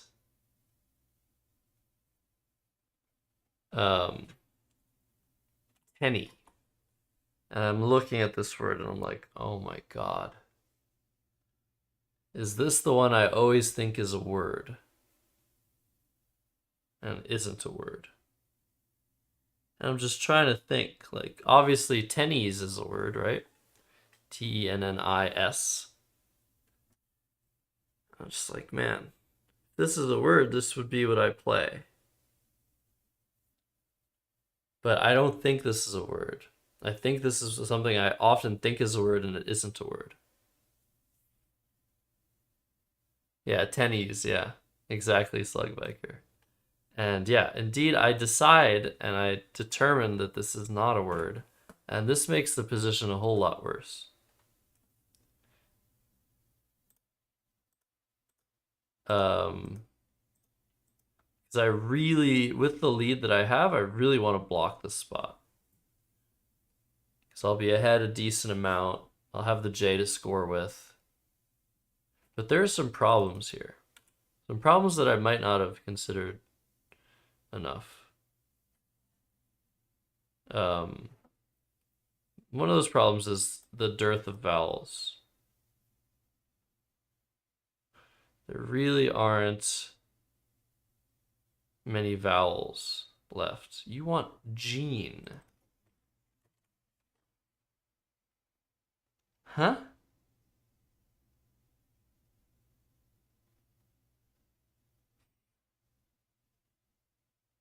Why?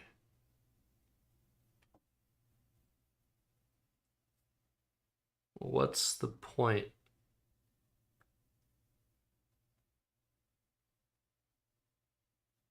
Dearth.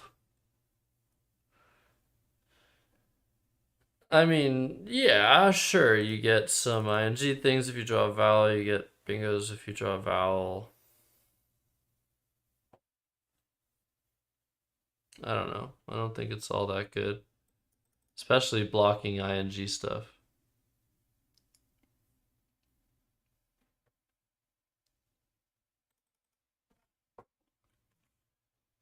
So you guys want to play Jeanette for 21. And to that I say, okay, what happens when opponent scores 50 or 60? Like, things are getting dicey.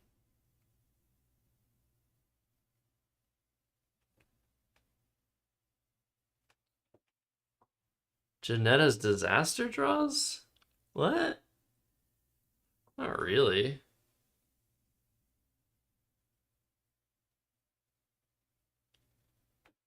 But yeah, I felt very compelled to block here.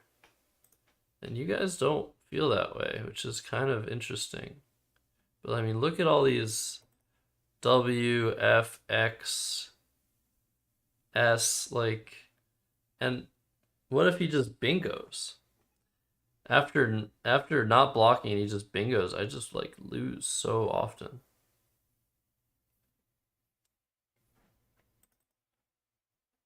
Like if I played Jeanette and he bingos, like it's pretty much over.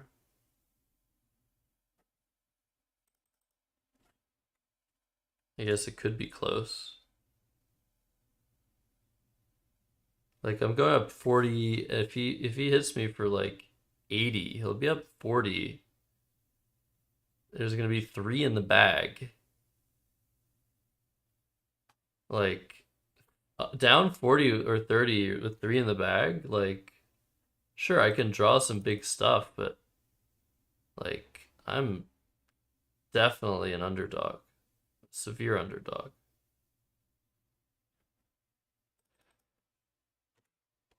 But yeah, it's curious because I didn't consider the lack of vowels, and I was very compelled to play here, and it might have been tilt. Like I don't know. But I ended up playing 9 for 20. Just feeling like if I draw a vowel, I should be okay a very large amount of the time. But yeah, I'm curious to analyze this position further. Yeah, game complication. I mean, that's what I've been going for the whole tournament already, and it's been working pretty well. And then he just fishes. And then I'm like, okay. Very happy because now I have 7 constants. He hasn't done anything. I can just block. So I play Vend over Weft. Because I thought the V was not helpful at all. You'd think it's not actually good. Okay, that's interesting. I ended up playing Vend. And I'm saving Jaw, but I'm just blocking this E. I'm like, he's fishing. Like, what is he gonna do now? There's no ING. If I play Vend, he can bingo through this E. But there are only 2 positions where he can do that. He has to be in 2nd or 3rd position. Like, I should be okay. And even if he does bingo through the E, he'll be ahead a little bit, but I can maybe still win. So I play Vend, and then he just bingos with specials. And I'm just like, what the hell is happening? Because now I have this, and I draw the X, which is very important. But I'm down 19 in a 7v7 endgame where I only have 1 vowel. And he's at around 4 minutes. And I have a decent amount of time. And I make a very practical decision. Locked slipcase, yeah. And instead of calculating anything, I just played Jaw immediately. Sort of like Best Bot style. But not really, because Best Bot actually calculates. And I do this quickly because it's hard for me to imagine that there's a better play than this. And if there is, it's like kind of hard to spot. And I feel like if I give him enough time, he's probably going to win, no matter what I do. So I very quickly played this. And just waited. I'm up 5. And Jeffrey's in this position. And from my perspective, all he has to do is play a reasonable out and 2, and he's going to win. So, like, let's say he plays Woad for 16. Yes, he's allowing me to play Dex for 35. But if he just simply goes out here, he wins. And so I didn't like calculate anything, but I was like, yeah, I'm dead if he just goes out in 2, but hopefully he'll be scared of the X. Or he won't know what to do. Maybe he'll give me a play. Maybe he is mistracked. Maybe something will happen that will allow me to win this game. But from my perspective, I was toast as long as he just went out in 2 reasonably. Like, he has to be careful if he plays something like Ways.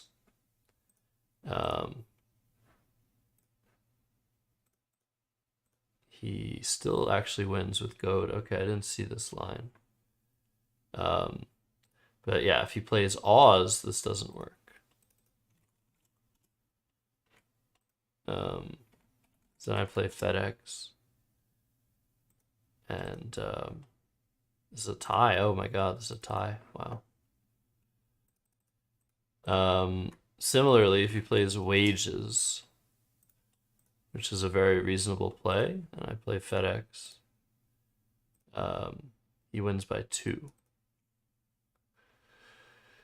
And he would have to see that, like, if he calculated, he'd have to see that I'm playing FedEx and he's getting Go as an overlap, which might not happen. Anyways, he eventually, like, gets pretty low on time and then puts down wages and he's like, oh shit. Like, I don't know what he notices, but he notices something he doesn't like.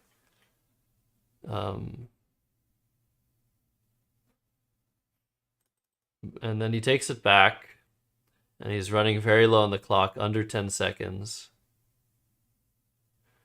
And then he plays was. And I'm just like, okay, challenge. And I'm like, okay, I think this is good. I think I win, but I have to be careful still. Because if I play Dex, he plays something like this, I do win. Oh, I didn't see this outplay. I didn't see this outplay. Jesus Christ. I'm terrible. But, yeah, like he could... Can you block that? No, he can't. Anyways, I was worried. So I played Deft, which might be the best play anyway. Then he plays Wages. And then I go out with Rex. And I win. So, yes, 5 Crab is like, for the second time mentioning this. Once I challenged Kreplachs, I was like, you know what? They probably added that to NWL 23, and indeed, it's coming in the dictionary for no reason at all. There's no reason Kreplach should be a word. But yeah, it was very sad that in a month he would have won the game. In the month.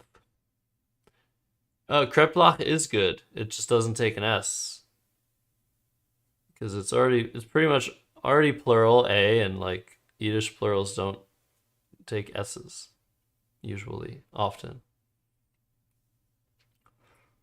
So yeah, successful exploitation, I guess, but like very curious about the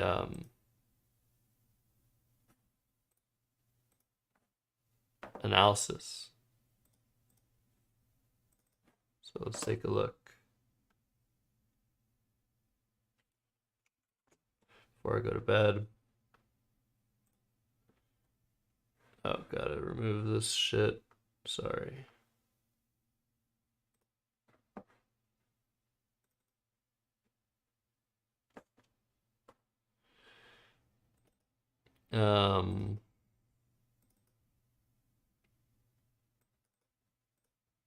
Guess I want to look at this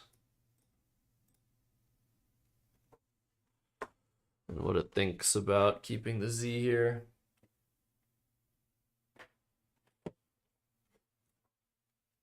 So far it doesn't really like it because it gives back a lot more. Interesting. Yeah, all right. So yeah, maybe Aslan.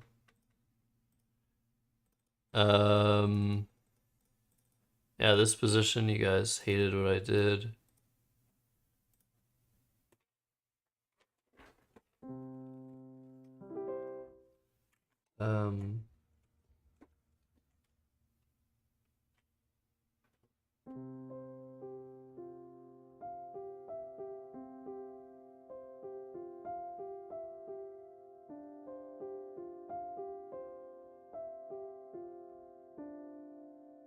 Why is it so hard?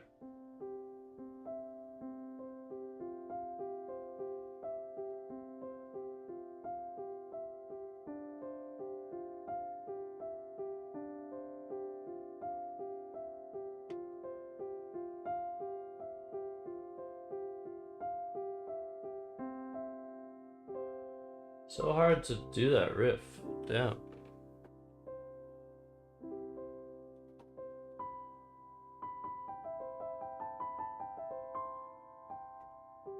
Zelda? No.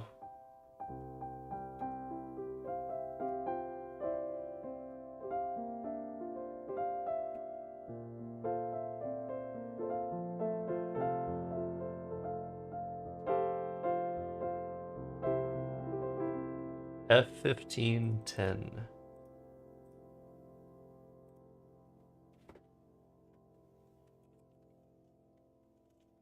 Yeah, that's a good play. Oh, were you simming this already, Five Crab? Strategy, it's interesting you're talking about this controversial subject and then you're not mentioning how you were wrong and that 9 was a good play. But yeah, 10 for some reason, I don't know, yeah, I guess I was tilted. 10 is just obviously better. Keep a vowel. Keep Jin. Jin here. Yeah. 10. And that's what Jelamoka said. I thought it was just a joke. I didn't even realize I could play 10. Well, in the same position I could play 9.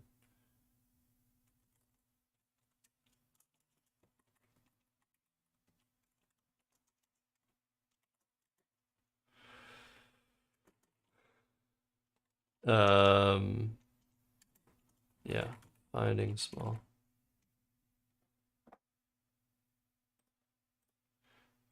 Yeah, like I said, I assess the position better than everybody at least. That's what's important to me, right? And yeah, in this position, I bet you jaw is the best play. Anyway. Oh. I'm using the wrong lexicon, whatever. Yeah, PB, this is Sweet Child of Mine, but in the wrong key. Sweet Child of Mine.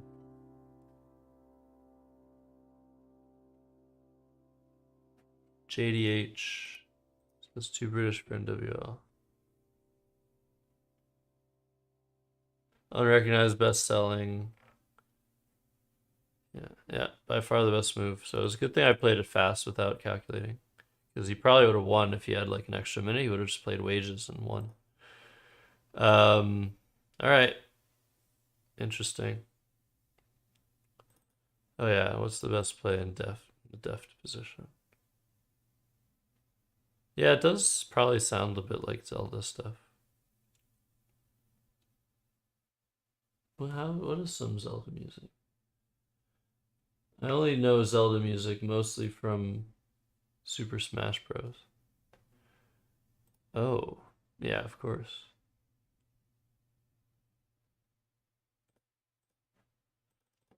Um,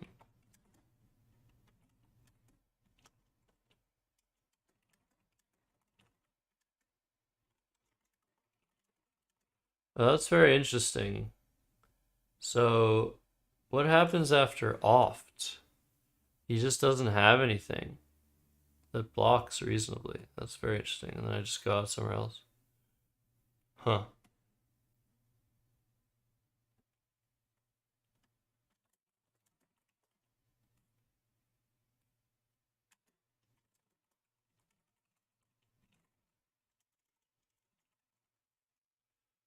Hey, what's up, KBJ? That is indeed a thing. Who has played Jokul before?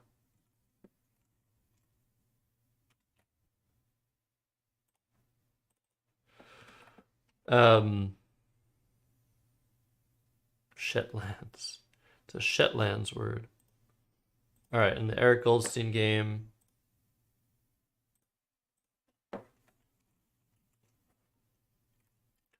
What did we want to look at?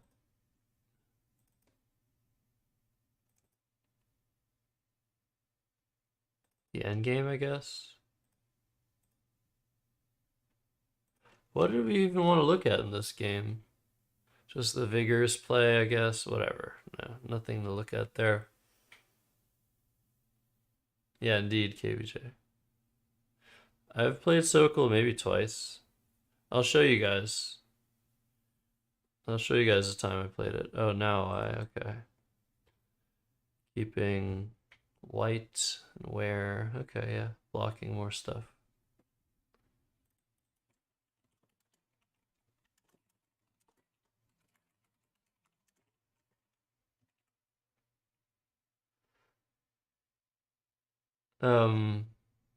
We want to look at Folk versus Filk. I mean, yeah, Quackle doesn't really know what's happening here.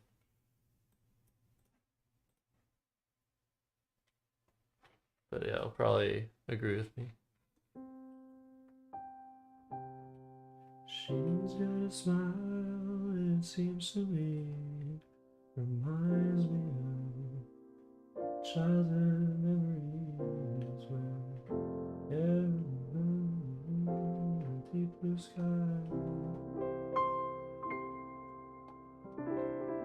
Oh, sweet child. Yeah, look at that. Open boards are scary. Open triple triples on open boards.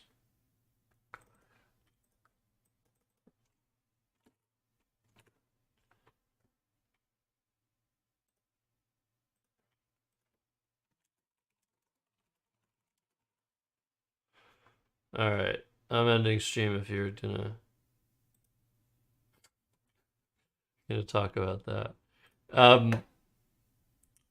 Alright. Let's show the Sokol game.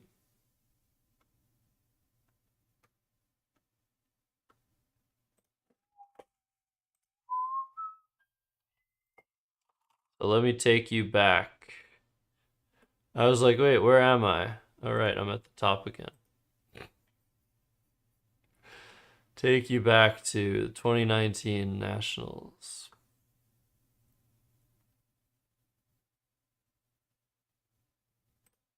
'30th Nationals. Me too, Master Do. Okay, quick. Matt Graham.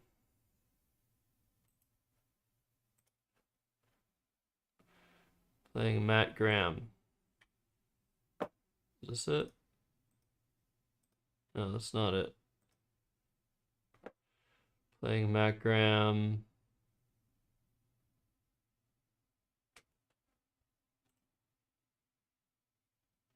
What?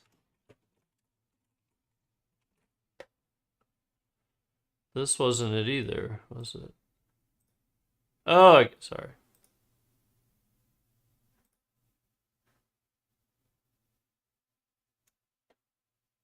Oh, I've been telling this story wrong. Oh, I forgot what happened.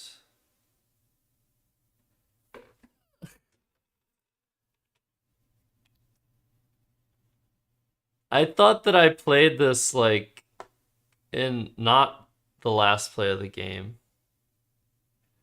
Out chant. Oh yeah, I played that.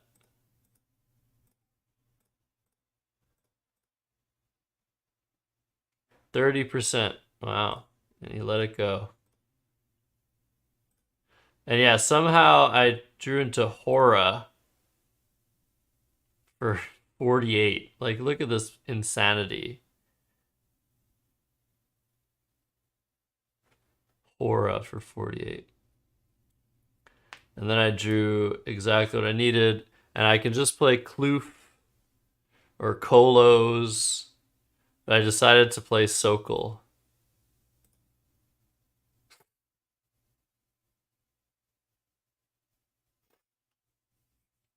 And then he challenged. He challenged Sokol.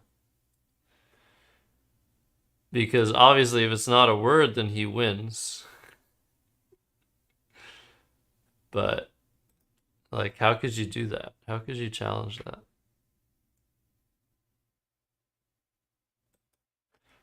Ridiculous. And, yeah, I was gonna cash at Nationals.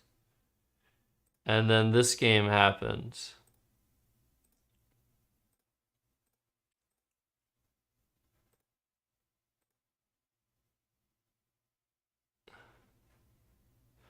I'm destroying Salicetum, Thomas Reinke. And I'm up by over 100. And so I don't want to play something, I don't want to play Oaf. Set up my L because there are 2 L's left and there's no need to do that. But apparently it's the best play. Then he plays Jetliner. I'm like, okay, he's open to triple. And I have to bingo. What's the worst that can happen?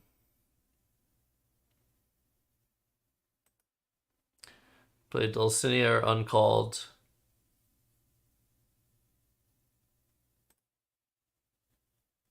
And, yeah, then my life was crushed. My life was crushed.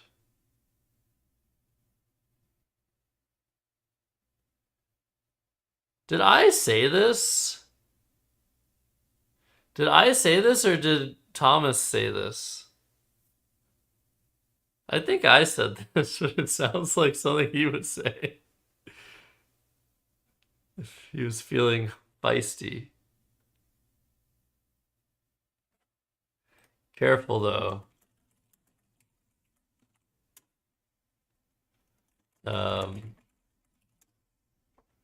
It only takes an S in Collins. It was at this moment where you could see a giant human being. Why would I call myself a giant human being? I'm nothing like a small fly on the wallpaper.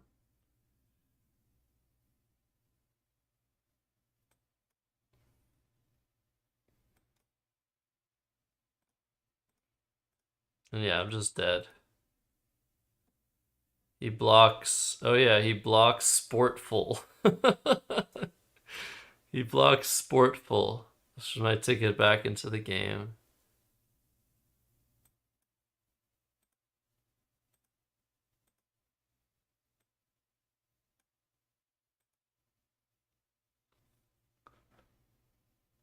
Well, at least I finished this game with 0 on my clock, Wellington Jigari style. Oh my god, I should make a video about that.